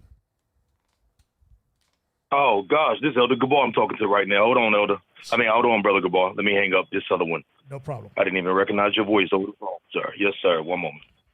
All right. See, I think I got that. Make sure there's not no feedback here. All right, boom, out the way. Yes, sir. First of all, praise be unto the Most High God, Ahaya. Secondly, it's an honor to talk to you, Brother Gabar. Thank you, this is Brother Judah calling from South Carolina. Shalom, brother. Peace, peace, peace. What you got to add to this conversation? And 337 Maryland, I see you calling. I'm going to bring you in a few minutes as well. Go ahead, brother. What you got to add to this conversation? Yeah, I look at it like this. I feel that the number one issue, no, I ain't going to say I feel, I know beyond a shadow of a doubt, the number one issue between man and woman is that there's no truth. You know what I mean? I also see that I've been putting certain comments. I've tried to post them. I thought that I was posting them, to the show or what have you. So I called my lady. I'm like, yo, can you see my comment? And she was like, no. I'm like, okay. So yeah, I'm being ghosted. I'm being blocked. And one of the last things that I put in the comment when you were speaking to the young brother who was like, I want to say 20-year old or something like that. Yes. I'm 39. So I was in that young stage as well. And I was a very, very weak man. You know what I mean? The Bible made me strong. The truth made me strong. It made me powerful. You understand what I mean? Yeah. So with that being said, when you don't have truth, you don't have power. When you don't have truth, you don't have respect. When you don't have respect, you don't have honor.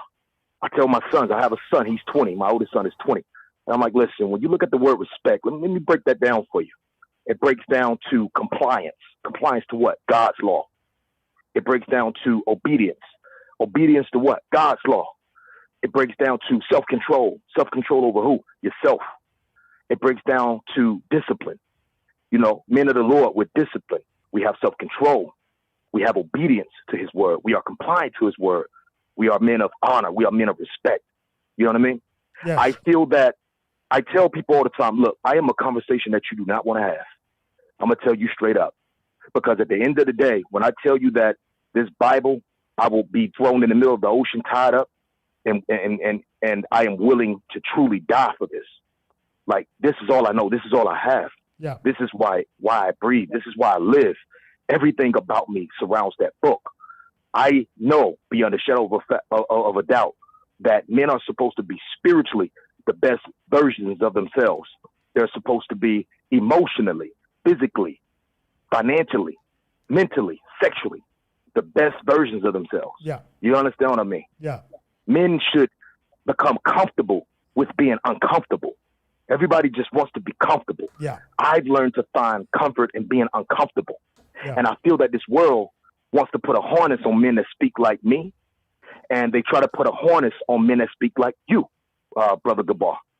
But I'm going to tell you like this, because I'm at work right now. I had to call from my work cell phone, and I'm not even supposed to be on this phone, making this phone call, but it is what it is. The young brother that I heard you speaking with earlier, the young 20-some-year-old brother, what have you, Yeah. he has a lot to learn, respectively. You understand what I'm saying? Yeah. But when it comes to a man playing this part, you know, he's supposed to protect. A man is supposed to protect. He's supposed to provide. He's supposed to procreate. You understand what I'm saying? Yeah. When you look at the definition of masculinity, according to Webster's dictionary definition, masculinity is boldness. Boldness means what? Fearless. You're not supposed to have fear. Fear is not of the Lord. Yeah. A man is supposed to be strong. Another word for strong, a synonym for strong or strength is what? Power. Yeah. A man is supposed to be aggressive. When a man is aggressive, okay, that is a indication of healthy levels of testosterone, an aggressive male. Yeah. Because dare I say, if this was 3,000 years ago, and if I was with my lady, my queen, and you know, there's no Domino's, there's no gas stations, there's no Walmart, there's no Five Guys, there's no Chick-fil-A. You're gonna need that testosterone. You're gonna need that aggression. Yeah. You understand me? Yeah. To kill off that puma, Yeah. to defeat that lion, to kill that leopard. You're going to need that aggression. You're going to need that testosterone, because testosterone gives you power. It gives you strength. You understand what I'm saying? Yeah. You're going to need that fearlessness to stand up to something. Animals smell fear. A dog will run after you if you're running. But what happens when you stand up to a dog and you got a knife in your hand? Yeah. The dog thinks twice. Yeah. Yeah, I can kill you just as quick as quick. You can get it too. You a dog? Okay, little doggy, you're going to be on a plate somewhere in China. Yeah. Yeah. Okay? You can get it. Right. Anybody can get it. You understand what I mean? Yeah. So I feel that this world is lacking character because people want to be politically correct. So as a result, nobody is who they say they are. So I sit back and I look, I'm like, yo, where are the real men at for real? Because anybody who knows me, Edward McDonald, that's my name, Judah. Anybody who knows me will tell you, that boy there from Alabama, he's truthful and he'll give you the shirt off his back. You understand what I mean? Yeah. I am who I am when I'm at work, when I'm talking to a doctor, because I'm a paramedic. I've been a paramedic for 20 years. A lot of people have no idea what paramedics do. We do what doctors do. You understand what I mean? Yeah. A lot of people have no idea that doctors are basically middlemen for the drug pushers, who are the pharmaceutical, the pharmacists at your Walgreens and your CVS. They're the drug dealers. Yeah. The doctors are the middlemen. Your registered nurses, they are the drug pushers. They document, they push the drugs, they monitor patients, and they clean patients. And guess what? They have their place. And this society needs them. But when it comes to paramedics, they don't advertise what we do. People don't know all of the things that we do in the back of the truck is what they do in the emergency room, Jack. Okay? When people are jacked up, they see us. You know what I mean? When they're at their worst, heart attack, stroke, I've delivered children and everything, man. But anyway, let me get off of that because it's not about me. I got a little sidetracked. Let me say this real quick, Elder Gabar. Sure. I tend to have a problem with people because I'm like, listen, you know, wise man told me whenever a room is dark and you go into a room, you hit the light, the darkness got to flee. You understand me? Yeah. So if I look at a human being that has darkness inside of them, and I ain't going to say if, I know I have light inside of me. I have Yeshaya inside of me. So when I come through, if you got any kind of darkness, get out my way. And I ain't got to tell you, and I ain't got to be aggressive, and I ain't got to be physical. I ain't got to talk. The light will separate the darkness. It will make the darkness flee. You understand what I mean? Absolutely. Most people have no character. Most people want to be politically correct. I don't want to say this because I'm afraid of what people may think about me. I could care less what a human thinks about me. Yeah. The only person I'm here to please is the Most High God Ahaya. The only person that I live, the only being that I live for is God, the Most High God of Israel, Ahaya, Ashar, Ahaya. So I try my best to replicate those men in the Bible, those great prophets. The greatest prophet of them all, Yeshua, the Christ, whom the world refers to as Jesus. Right. I try my best to duplicate this man by being a man of love, being a man of peace, being a man of truth, being a man of respect, being a man of dedication, being a man of ambition, being a man of long suffering, being a man of forgiveness.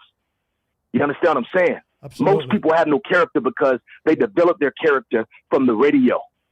They develop their character from the movie, from the TV screen. Yeah. BET, Boys in the Hood, Jason's Lyric, New Jack City, Young Thug, Lil Wayne. Listen, those are my enemies, and I'm not afraid to say it. Yeah. They're my enemies because I realize that they are enemies of the people. They are enemies of Israel. They are enemies of my nation. You understand what I'm saying? Absolutely. So no, I don't buy their trash. I don't listen to their trash. Okay? I'm either in the Hebrew Academy, listening to the elders do their thing because they are excellent at what they do. And if I'm not there, I'm somewhere lost in the Apocrypha. And if I'm not there, I'm somewhere lost in the Old Testament. And if I'm not there, I'm somewhere lost in the book of Adam and Eve. I live for knowledge. I live for truth. Why? Because knowledge is power. And that's what you're going to need to get us through. Isaiah 34:16. Wisdom and knowledge shall be the stability of thy times. Yeah. These men, most of my brothers, and I love them, most brothers have no knowledge. They have no wisdom because they're being distracted. They're being entertained by everything outside of the Lord.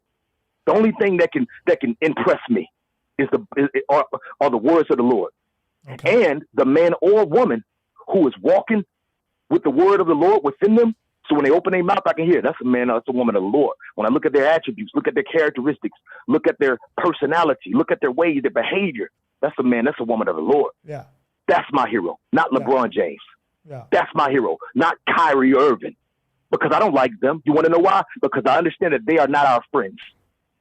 Yeah. They're not our friends. These people sold out a long time ago. I don't fall for the okie doke. Look at the tattoos all over their body. Yeah. His right arm, he got a Kabbalah hand. On the back of his neck, he got something about the Talmud. The left arm, this. You see him throwing up Illuminati or whatever you want to call it and all this other crap. And people want to still believe that these people are our friends. They don't care about us. Yeah.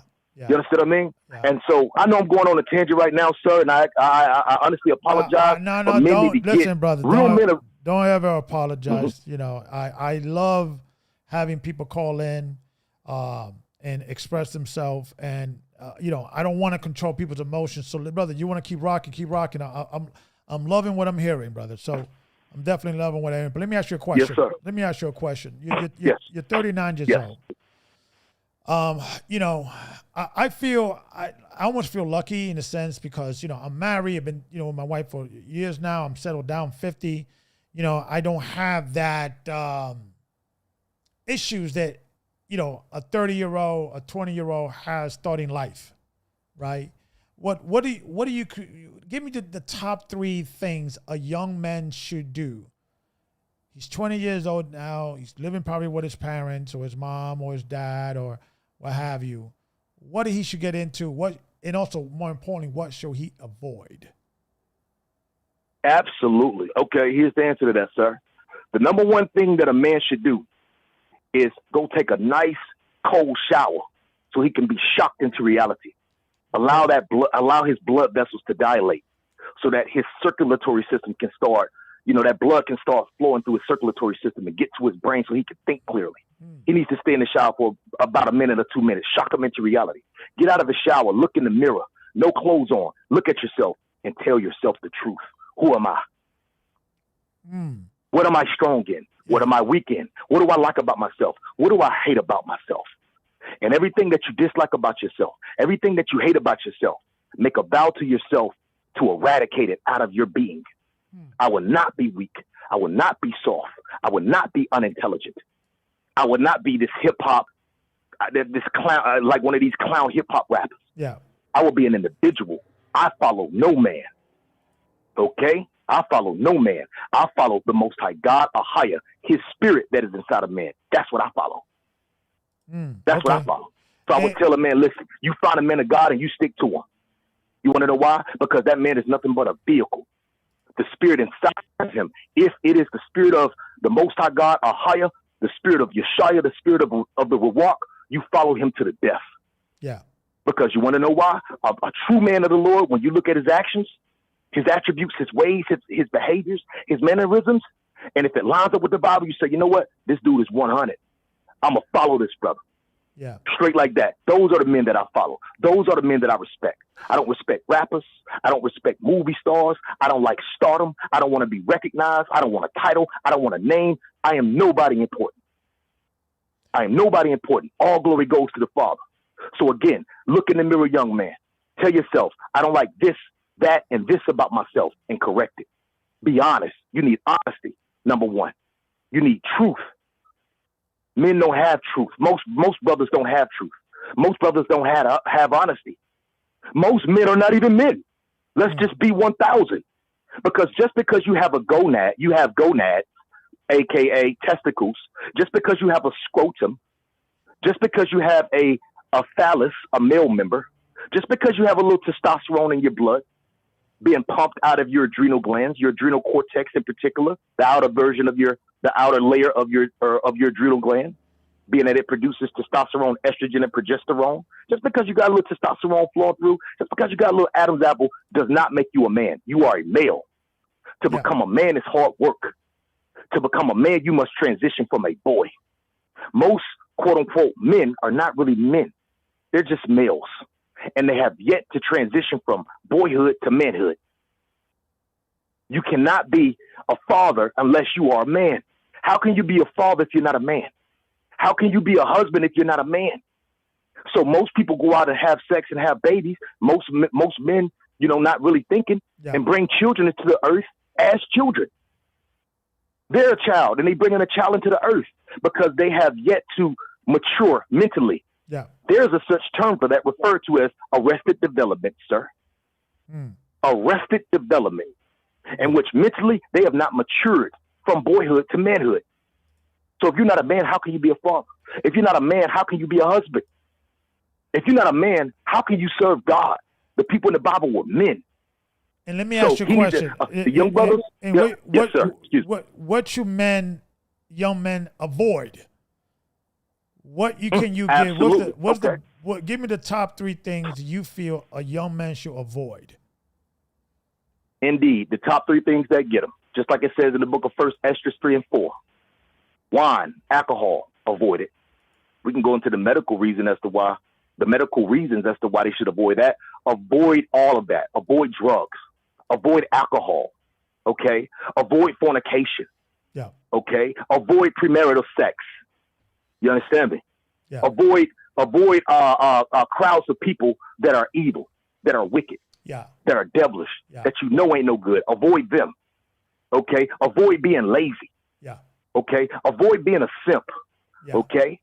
Avoid the matriarchy. The matriarchy is poison. Okay. Yeah. I tell my lady all the time, listen, I'm going to tell you something, Jack. You done met your match. Okay. You done met your match because I am the death of matriarchy. I am the death of religion, and I am the death of white supremacy. And watch this. I still love Esau and treat him with love, and I am peaceable with him, and I am truthful to him, and I still respect him. I will say that, I will say now that our biggest problem is not Esau, it's us. That's what I would think. Absolutely. I agree 100%, sir. I agree 100%. So the reason why I said that, sir, is because of this. The issues are definitely within us. Because like I said, at the end of the day, I've got many white friends. And in fact, before I came into the truth, I dated many of white women because I really didn't know no better. It didn't matter to me. And it doesn't matter to me now. I work amongst many white people. I love white people just like I love East Indians. I love East Indians just like I love Chinese and Japanese. Everybody get the same treatment with me. You're going to get the loving, truthful, peaceful, respectful version of me. It doesn't matter who you are, what skin you're in, what ethnic group you may be. However, I am speaking from a realistic standpoint. And by me being in this field for this long, I see the effects of white supremacy within my field, emergency medical services, as being a paramedic. Okay. You understand me? It's all around to the point that you barely can get a job as a black man in South Carolina. I am like an enigma here, man. Gotcha. I've tried many fire departments, for instance, that are ran predominantly by our brother Esau. I don't hate him, but I am more than fit for these jobs, for these jobs at these different places or what have you. You know what I mean? Yeah, but most of the time I get denied because of my skin color.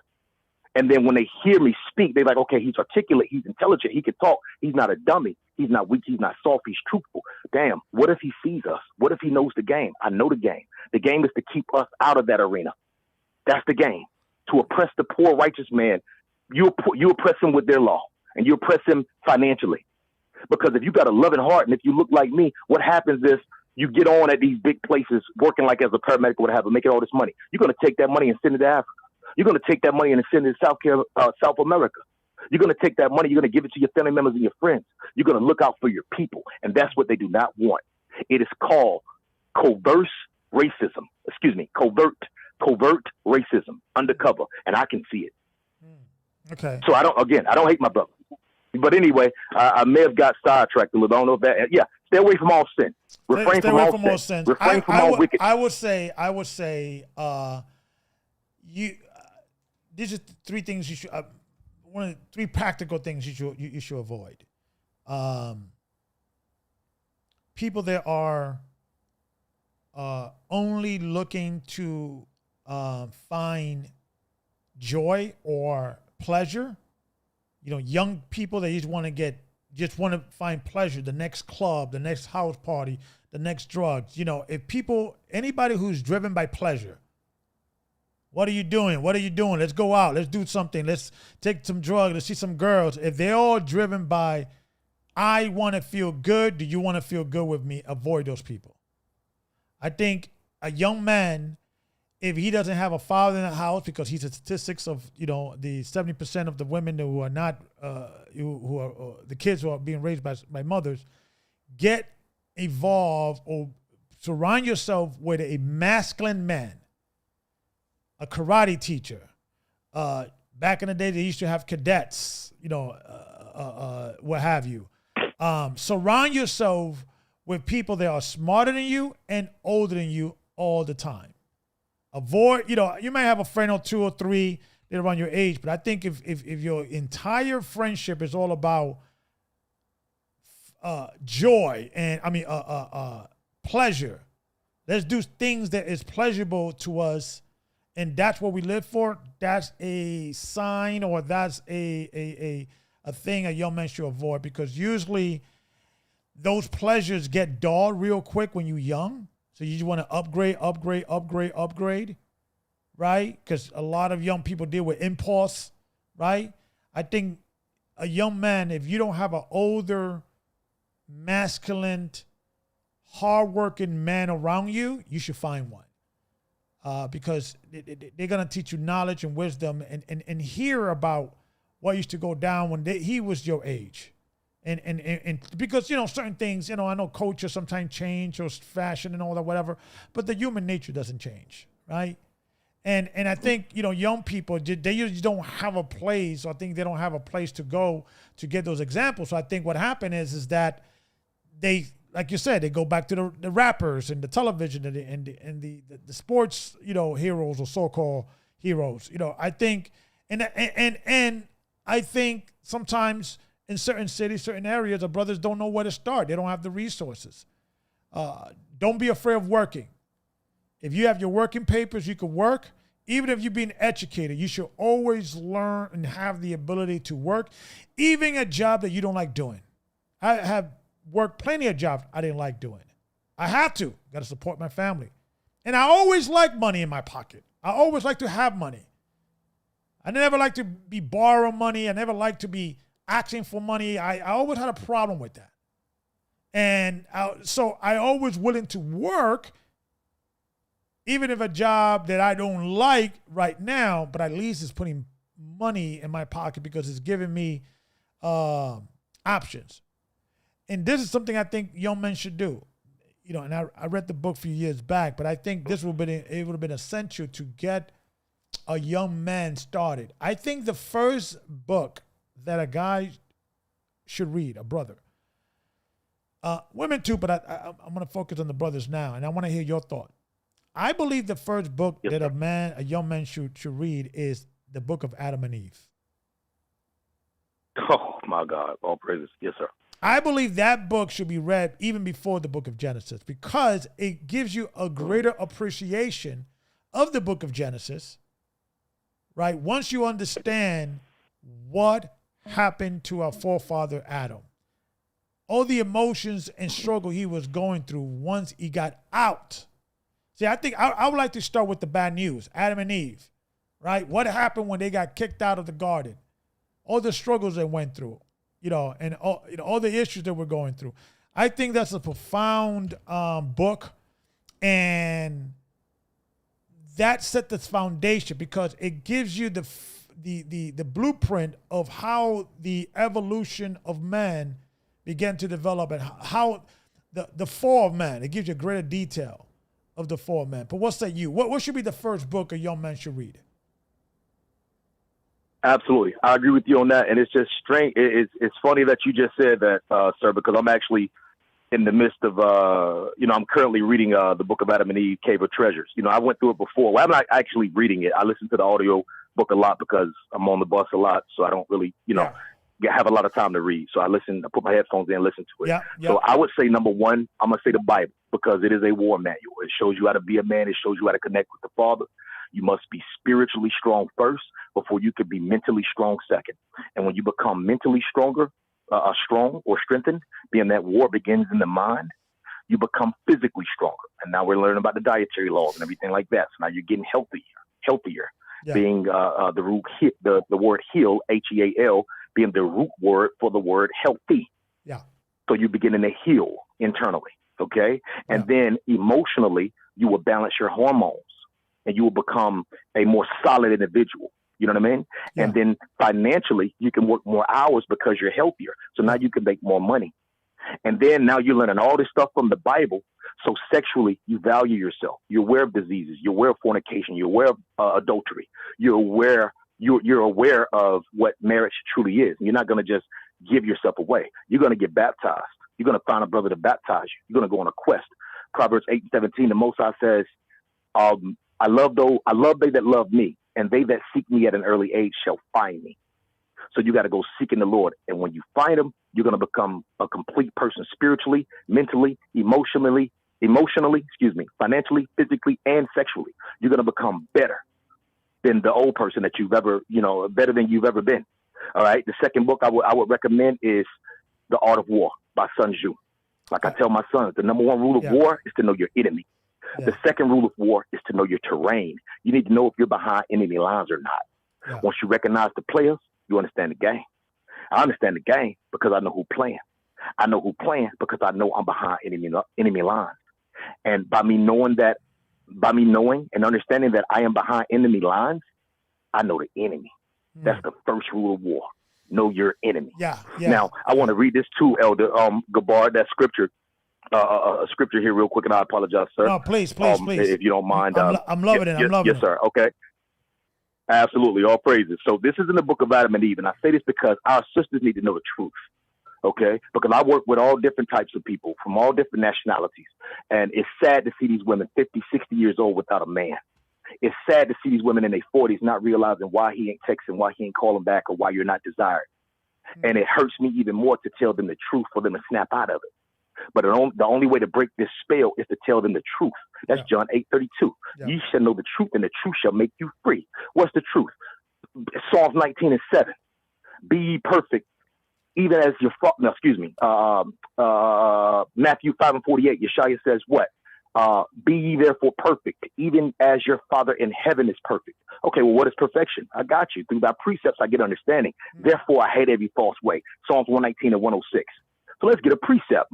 Okay, Psalms 19:7. The law of the Lord is perfect, converting the soul. The testimony of the Lord is sure, meaning that it's accurate, making wise the simple. Okay, perfection. Okay, let's go to Psalms 119 and 142. The law of the Lord is, thy righteousness is an everlasting righteousness, and thy law is the truth. When that law becomes a part of you, you become the truth. You become the light. You become a force to be reckoned with. People have no choice but to move out of your way.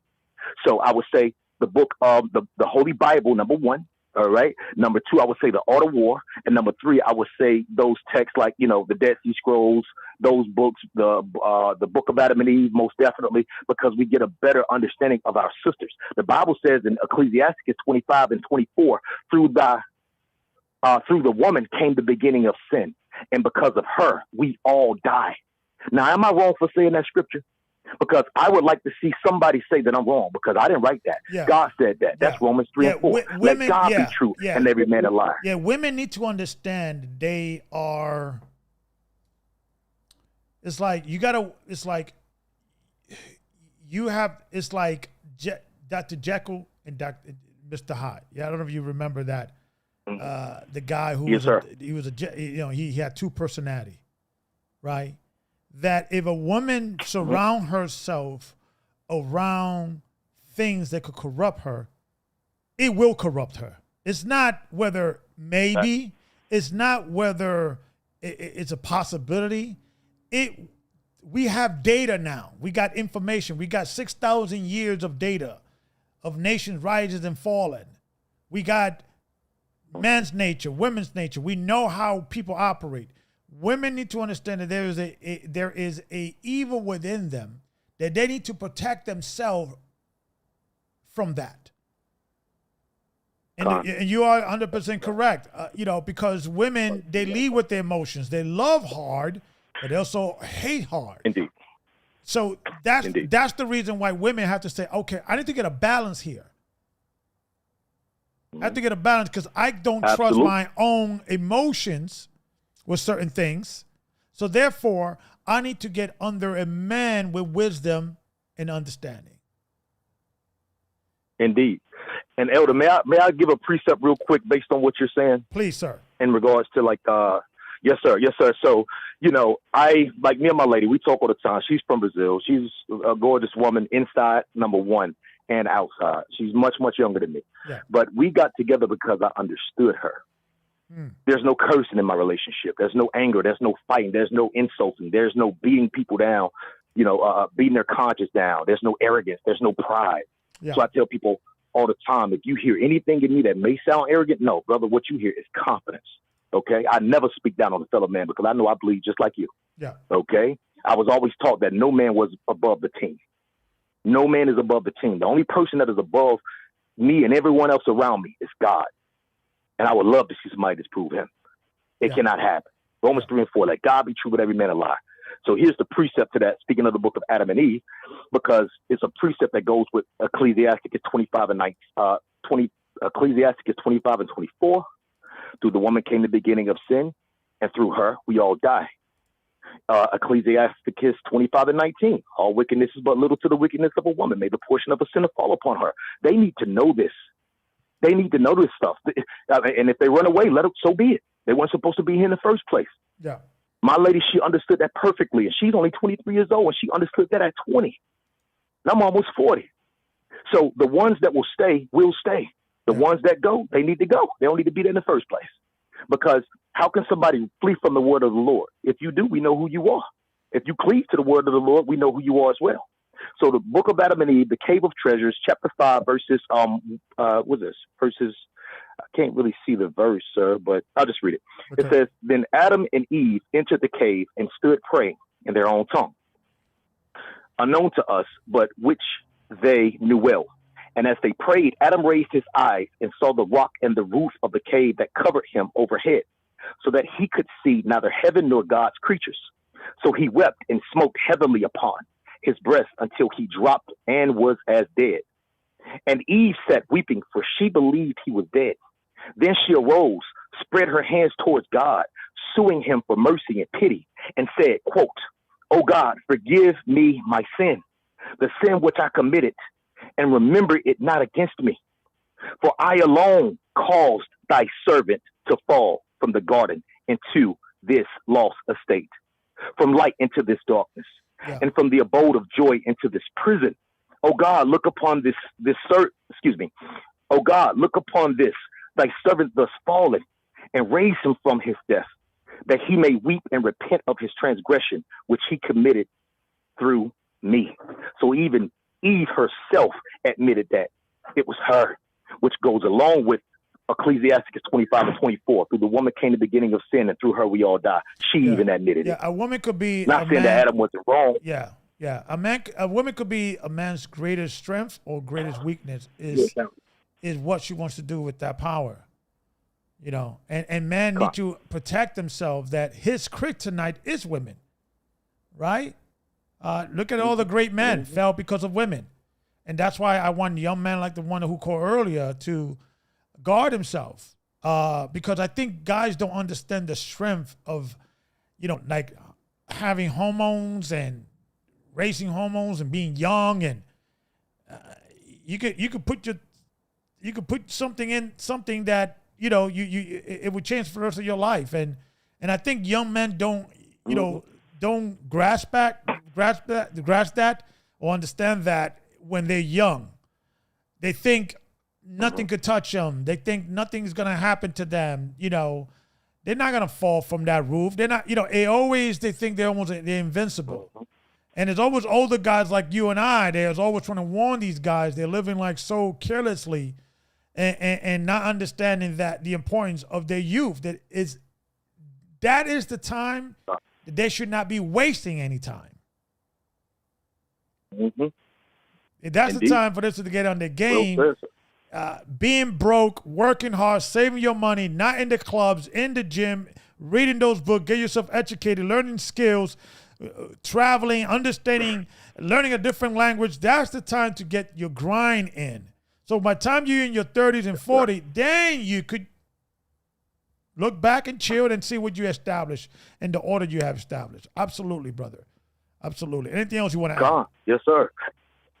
Just a real quick point, sir. Really, really quick. I'm going to try to wrap this up in like 60 seconds. Sure. And I greatly appreciate the time because I know I'm a motor mouth. But I was talking to my son the other day. He was talking to me about some issues that he had with his hair. I'm like, man, listen, I'm going to tell you something. I know that male and female is God's greatest creation. I know this. So I become infatuated with the masculine and the feminine spirit.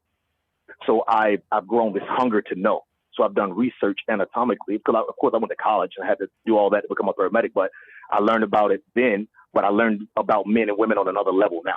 And I'm talking about spiritually, number one, cellularly, like from a molecular level, number two, psychologically, number three, emotionally, number four, and sexually, number five. See, most women understand that most men don't understand them. I understand them. Yeah. I understand brothers and I understand sisters. Now, like I told my son the other day, I said, listen, whenever your hormones are out of balance, what does that mean? Hormones are messengers. If you have hormones or messages that come from where? They come from where? They come from your glands. You have various glands. I was telling my son this the other night. Of course, in your brain, you have the hypothalamus, the pituitary gland. Of course, in the throat, a little butterfly-shaped gland. You have the thyroid gland, about 2.5 inches in width, right? Your thyroid gland that's responsible for T3 and T4 conversion, right? You have the thymus gland that sits right on top of the heart. You're going on down a little bit on top of your left and right kidney. You have your adrenal gland. Now we talk. Yeah. So when we talk about hormones and emotions, we need to target the stress gland. Your adrenal glands are your stress glands. So now we're talking cortisol. Now we're talking progesterone. Now we're talking estrogen. Now we're talking testosterone. Now we're talking norepinephrine, epinephrine, serotonin, dopamine. We're talking about neurotransmitters that are part of the adrenal medulla, which is the inner portion of the adrenal gland. So to understand what hormones are, you have to understand where hormones come from, which are glands. In this particular case, it would be the adrenal gland. So they need to be educated as to the adrenal cortex and how it secretes estrogen, progesterone, and testosterone. Now we can figure out how to balance them because obviously we're out of balance from a molecular level. So You know let's what? get a healthy diet. I think Fasting. you're I'm sorry, onto sir. I think you're onto something, brother. Because a lot of what's going on today with the young people, it could probably be something biologically, medically, like what you just mentioned, and maybe we're looking at this from a mental disorder or a mental issue, and it's really a chemical imbalance. What would you call it? You're the expert. What would you call that? Yes. It is a hormonal imbalance. You better believe it. And most the actual term that you're looking for, sir, it is referred to as estrogen dominance. Okay. Those are your chief keys. And those are your little boosies. Those are your battles. Okay. And how you reverse that? How is that reversible? Oh, simple. What can a young man do to Simple. Yes, sir. Yeah. Absolutely. Okay. So to answer that, sir, I would tell all young men to do this. This is what you need to do. You need to lower the amount of glucose that you have within your blood. Why? Because when you eat a lot of carbohydrates, they turn into starches. Starches turn into what? They turn into glucose. Glucose breaks down into glycogen, and glycogen is stored within the liver and within the muscles. Okay? So when you decrease your amount of carbs, preferably less than 50 grams of carbs every 24 hours, your pancreas does not secrete insulin in an abundance like it usually would have. So when you decrease your carbs, you decrease your starches, which means that you decrease glucose, which means that you decrease the amount of insulin within your body. Insulin causes inflammation. As it pertains to the circulatory system, insulin causes vasoconstriction, meaning that the blood vessels tighten up. When the blood vessels tighten up, the blood pressure increases. Okay? So they need to decrease their carbs. That's going to decrease the insulin. They also need to decrease their cortisol levels, cortisol, cortisol. It is the stress hormone. They need to decrease the amount of cortisol. Why? Because cortisol is also referred to as a glucocorticoid, meaning that it converts proteins into sugar, and it can convert the sugar within the muscles and the liver into sugar and raise the blood sugar levels. So they need to decrease carbs and decrease their cortisol levels. This will in turn decrease insulin, and then this will in turn decrease inflammation. Okay? This will decrease inflammation. And in regards to estrogen, they need to decrease estrogen and increase testosterone. And when they increase testosterone, they must prevent testosterone from being converted into the more aggressive form of testosterone, which is referred to as dihydrotestosterone, aka DHT. That is responsible for alopecia, when men's hair starts falling out. So to prevent testosterone from being converted into DHT, you want to take something like saw palmetto. Saw palmetto is a 5-alpha reductase inhibitor. It prevents testosterone from being converted into DHT. So it can prevent hair fall. Saw palmetto is also good for your prostate gland. And then to lower your amount of estrogen, you need to take what they call an aromatase inhibitor. Inhibit means to block. So you need to take something to block or prevent testosterone from being converted into estrogen. That is called an aromatase inhibitor, because an aromatase, aromatase, that is the enzyme that converts testosterone into estrogen. So when that happens, men's testosterone levels lower and their estrogen levels rise. That's what you call estrogen dominant. That explains the illogical, irrational, or feminine behavior in men. Hold your thought. I want you to continue your thought. I got it 443. I think Carolina's. Are you in? I have another call. I want to just acknowledge the other caller just to make sure that he knows that I know that he's in or she's in. I don't know. Yeah, I'm in. Okay, you listen. Okay, I'm gonna bring you in, brother. The 843 area code. Finish your thought. I just want to acknowledge the brother from North Carolina or Maryland. Yes, he called in. So you were saying, brother. Go ahead. I think, you know how creatine increases your DHT levels, and that's why I think creatine also causes hair loss. Indeed, 100%, my brother, 100%. And you know, you have, yes, sir, I agree 100%. Yeah, because when you deal with creatine, now we're talking about the kidney and your creatinine, levels or what have you, your kidney enzymes. It screws everything up. So long story short, you have multiple types of alopecia. Two alopecias that we commonly deal with. You have one referred to as androgenic alopecia. And that basically means that you have too much DHT, and that blocks the hair follicle from receiving oxygen-rich blood. So it also blocks the hair follicle from receiving nutrients, vitamins, and minerals. So the hair basically starves and it falls out. And that's when you got like the little bird's nest at the top of your head.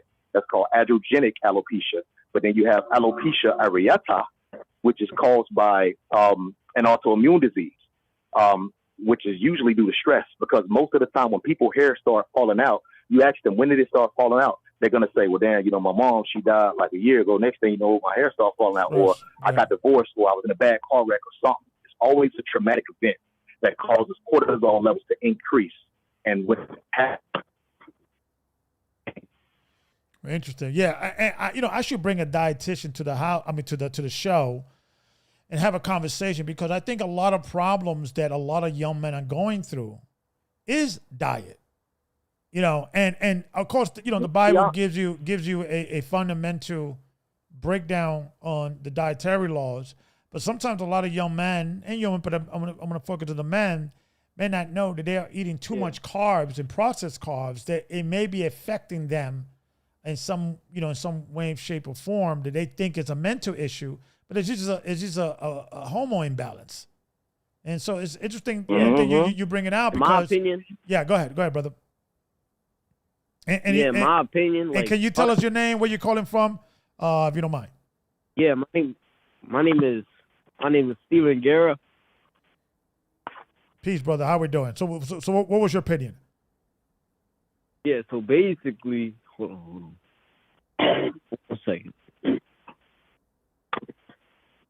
Yeah, so basically, in my opinion, sorry for the word, but I think some fat asses should get on the diet.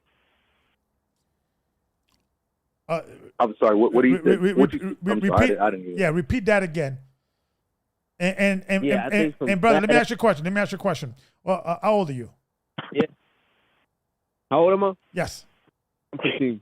I'm 15. 15? No, I said it's 22. 23. Okay. So you just try to speak clearly on the phone, and because the audience is also hearing you. Go ahead, repeat that again. Yeah. So basically, in my opinion, I think some fat asses should get on the diet. Sorry for the word, but that's in my opinion. Okay, well, yeah, obviously that goes without saying. Fat people should get in a diet, but I think I think it's a conversation of maybe perhaps that what they're eating, right? Because a diet is, and sometimes education, right?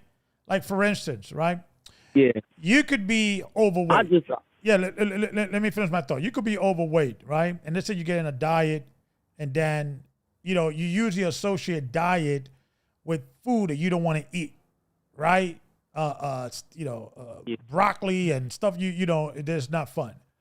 And I think what it is that guys usually, and women, get in an emotional attachment to carbs.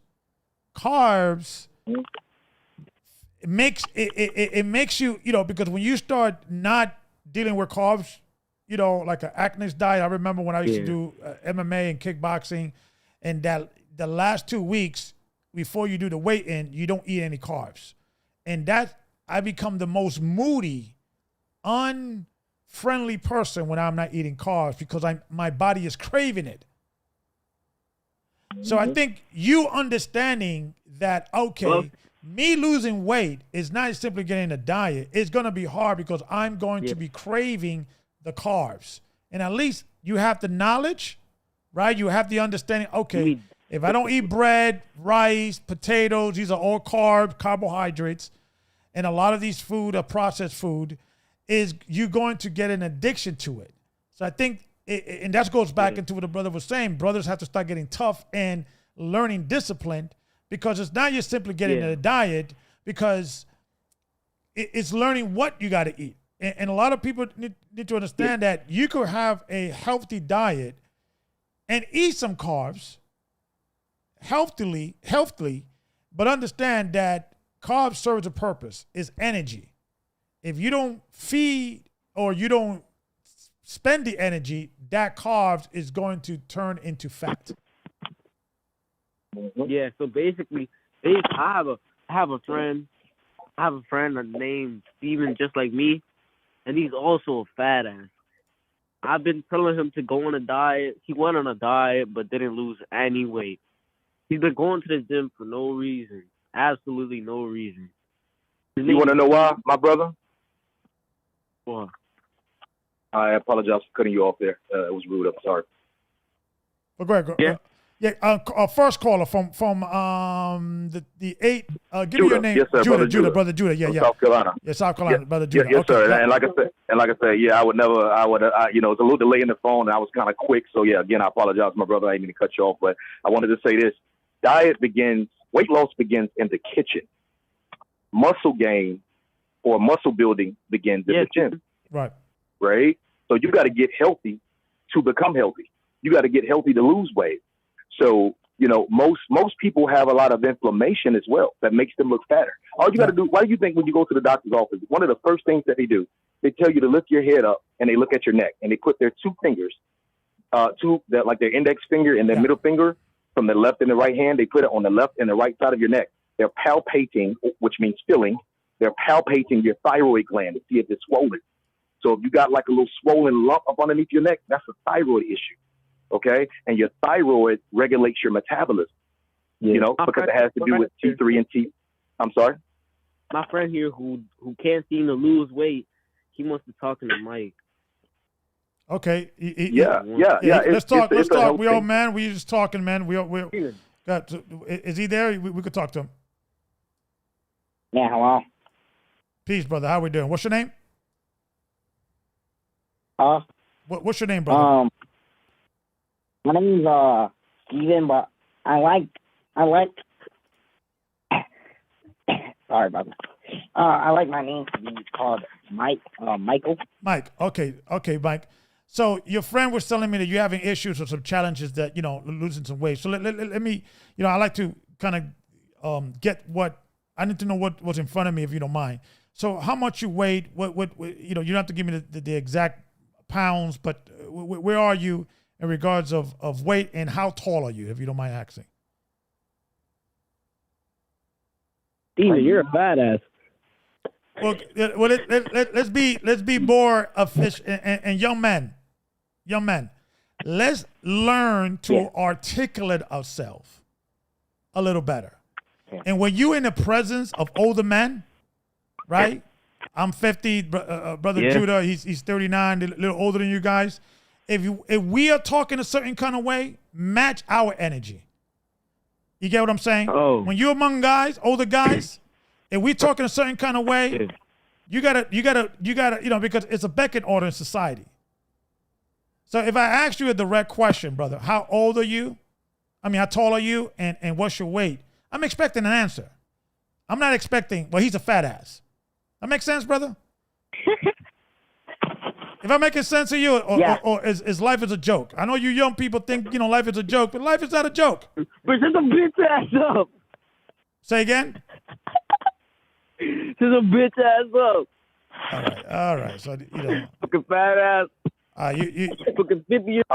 Say Elder Gabar. I apologize for interrupting. I hanged up on them. We're about. And this is exactly what I'm saying. Okay, yes, sir. You notice, listen, notice the difference between when a 20-year-old call, 20-something, versus a 40-something or 30-something. It's almost like we're speaking two different languages, right? It's like they're calling, we're trying to help these young men out, right? Hey, my friend, he's overweight. Yes, sir. Nothing that he does, works. He's in a diet, it's not working. Here you have a brother who, I used to be a personal trainer. I used to get into that, and it looks like you into the health conscious as well. Instead of these young guys listening and say, okay, let me get information that I don't have around my circles, because all my friends are young 20-something that don't know anything. But they just want to play around, and it's almost like they can't even have a serious conversation. You understand? It's almost impossible. And this is the thing for young people. If you are, I got some other calls. I'm not taking private calls. If I can't see your number, you can't call in. This is, I was saying earlier, young men, if you're speaking to an older guy, 10 years, 15, 20 years older than you, and he's not playing around with you, and he's not in that, joking situation, follow his lead. If he's serious, you be serious. If he's joking around, you be joking around. And a lot of these young guys don't understand when you're speaking to men, we're not young kids anymore. So what used to be funny to us is not funny anymore. No. So go ahead, Brother Judah. You wanted to say something. Yes, sir. I just wanted to say this real quick. First off, man, it's just an honor. Like, my heart is just big and happy right now because I'm like, man, I'm talking to the boss. So I'm just happy. Yeah, man, I'm just a regular dude, man. Thank you. Oh, you listen. All praise to you calling, brother. I appreciate you, brother. I appreciate you. Yes, sir. Yes, sir. I've been following you for a while, and the other elders, like they're like father figures. You know what I mean? So you always feel good whenever you talk to the elders / brothers. You know what I mean? So I just want to say this real quick because I got to leave out real quick. We got like a little non-emergency patient to pick up, just non-emergency, a little regular transport or whatever. So I wanted to say this real quick because I forgot to answer your question. Sure. Because I went on a tangent, so I need to work on that. To reduce that estrogen, cruciferous vegetables such as cabbage, cauliflower, broccoli, arugula. You know what I mean? You need stuff like that. Those are the cruciferous vegetables, some of the cruciferous vegetables that will lower estrogen. Because, like I say, most men are estrogen dominant. So, and if you're estrogen dominant, your testosterone levels are low. And you can see that within a person's behavior. Smoking a lot of marijuana increases estrogen. When you talk about estrogen breaks down into 3 different subparts. One of those subparts is referred to as estradiol or estradiol. Okay. Estradiol, right? So when that goes too high, that's when you get a lot of the feminine behavior, a lot of aggression, agitation, irritability, moodiness, your emotions shift like that of a female. Yeah. And, a man shouldn't act like a woman. And that's why most women are turned off by men because they're too effeminate. Somebody has to wear the pants. So if the man is, if the male, so-called man, if the male is effeminate, the woman has to be masculine by default. And if the woman is masculine, a man needs to be 100% pure masculine, according to that Bible. And he will force that woman, non-threatening, non-physical, but that woman will be forced to leave that masculine energy and go into her feminine energy. Yeah. And then you have that balance. Yeah. Because somebody got to wear the pants. And if the woman got on the pants, that means that you got on the skirt. You know what I mean? Yeah. And a man shouldn't wear anything that pertains to a woman. Okay? So with that being said, I just wanted to throw that in there real quick, sir. Reduce the estrogen levels. Okay. Increase your testosterone levels. And then prevent your testosterone levels from being converted into dihydrotestosterone, aka DHT. You prevent that with things like saw palmetto or stinging nettle. Those are 5-alpha reductase inhibitors, meaning that they inhibit or they stop testosterone from being converted into DHT. You can save your hair, and you take things for estrogen dominance, like they have something called DIM. You pronounce it diadenyl methane, and it's basically just the compounds that are within cabbage, Brussels sprouts, arugula, kale. It's just a compound that is inside of that. It's 100% natural, and that will lower your estrogen. So now the man has balance because his testosterone levels will be higher and his estrogen levels will be lower. You get a healthy diet, your glucose levels will be lower. Drink lemon balm tea. That will reduce your cortisol levels. All right. And then as a result, your insulin levels will reduce. That's what you refer to as insulin sensitivity, because most people are insulin resistant. I think a lot of people need to research that.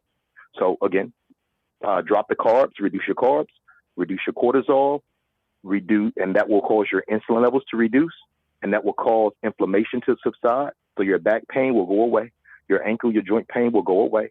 Reduce your estrogen, increase your testosterone, and you'll find yourself to be more hormonally balanced.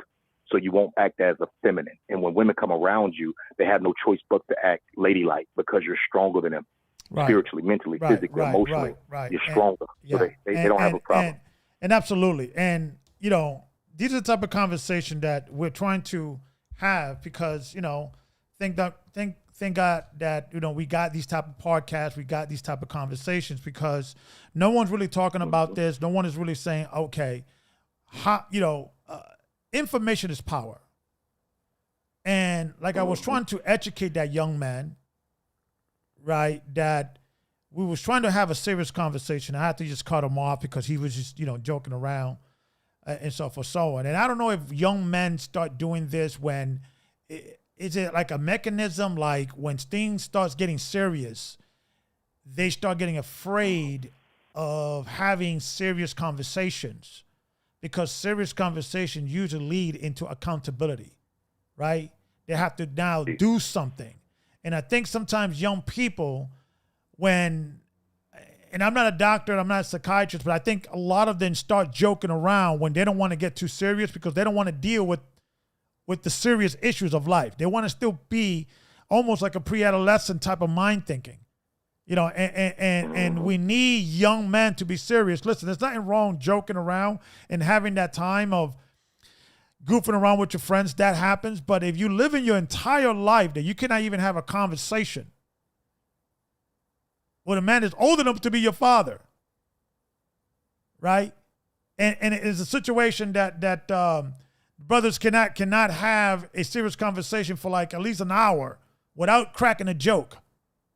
It's a serious issue going on with our young people today. Serious issue. And I love my brothers and I want to work with them, but there needs to be a conversation about, it's time to put away childish things, man. We're grown men. After you, and your 20s is an essential time to really have a scenario that you got youth. That's when you're your strongest.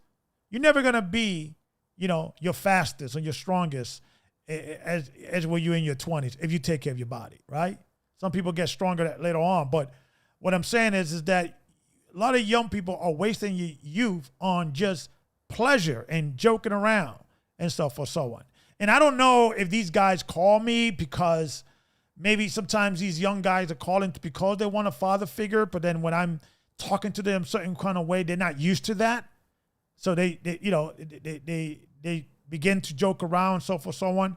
But it's one of these things. It's one of these things that these guys need to learn. So guys, if you're calling the shirt, if you're calling the show, we're gonna be having serious conversation.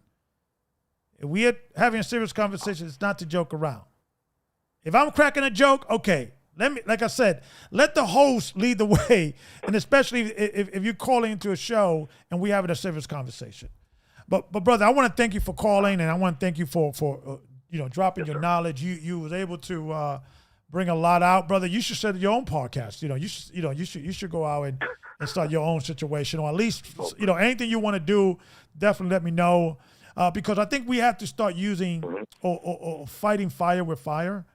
Because, yes, sir. I'm a 50-year-old man, and this thing is all, new to me, this technology. But I have to learn this new technology to get to the people, because what's happening is, the TikToks and the Instagram and the Twitters and all that, and the young people are using this, and the powers that be are using this to keep people enslaved, keep people docile, keep people, the hormonal imbalance, out of whack. They're not promoting, and they're not having conversations like the ones we having. So we have to fight fire with fire. We have to do it more. Take little clips of this show and post it up. If you think I said something profound, or a brother or a caller said something profound earlier, I think a brother say, "Hey, Elder, you should take this clip and put it on some social media and things of that nature." And I have to start doing that, by the way, because that's important to bring the algorithm forward, right? Absolutely. Any last words, brother, you want to add?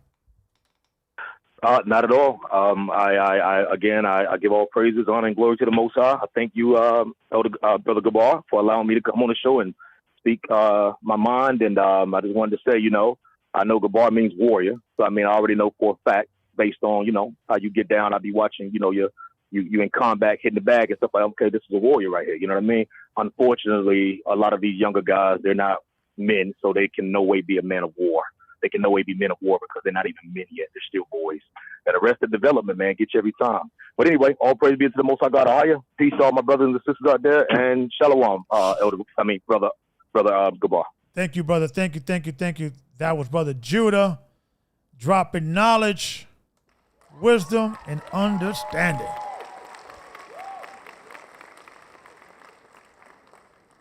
let me get this scripture real quick because people need to understand, right? I love the book of Proverbs. I think every young man should read once you're done with the book of Adam and Eve, I think you should read the 5 books of Moses. That's your foundation. Then after that, I think you should, read the Bible, but I think you should focus on certain books because the Bible, it's biblos, it's books, different chapters, different books for different reasons, right? But the book of Proverbs is, I love it, and because, it was written by Solomon, right? And I love this scripture. It says, I'm in verse 5, it's chapter 1 of Proverbs. It says, a wise man will hear and will increase learning, and a man of understanding shall obtain unto wise counsel.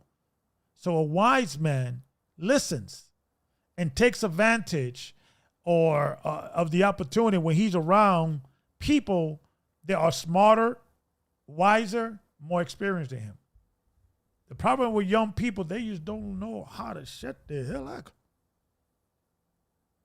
They just don't know how to shut the hell up anymore. And when people are talking, they're bringing information. Instead of challenging that, you should say, you know what? Can you send me that email? Can you send me that stack? Can you send me that information? Young people, you should try to learn something every day. And now it's easier, more easier than ever before. It's more attainable than ever before. Back in the days, if I wanted to find an answer of a question, I had to go to the library. Right now, everything is in my fingertips. Right. So increased knowledge, brothers. Increased knowledge is extremely important. Increased knowledge. I hope I was able to be informative today. I hope you guys was able to learn something today. Until next time, may the Most High keep you. May the Most High watch you. May the Most High keep his angels watching you and protecting you. In the name of his Son. Shalom, peace, and blessings.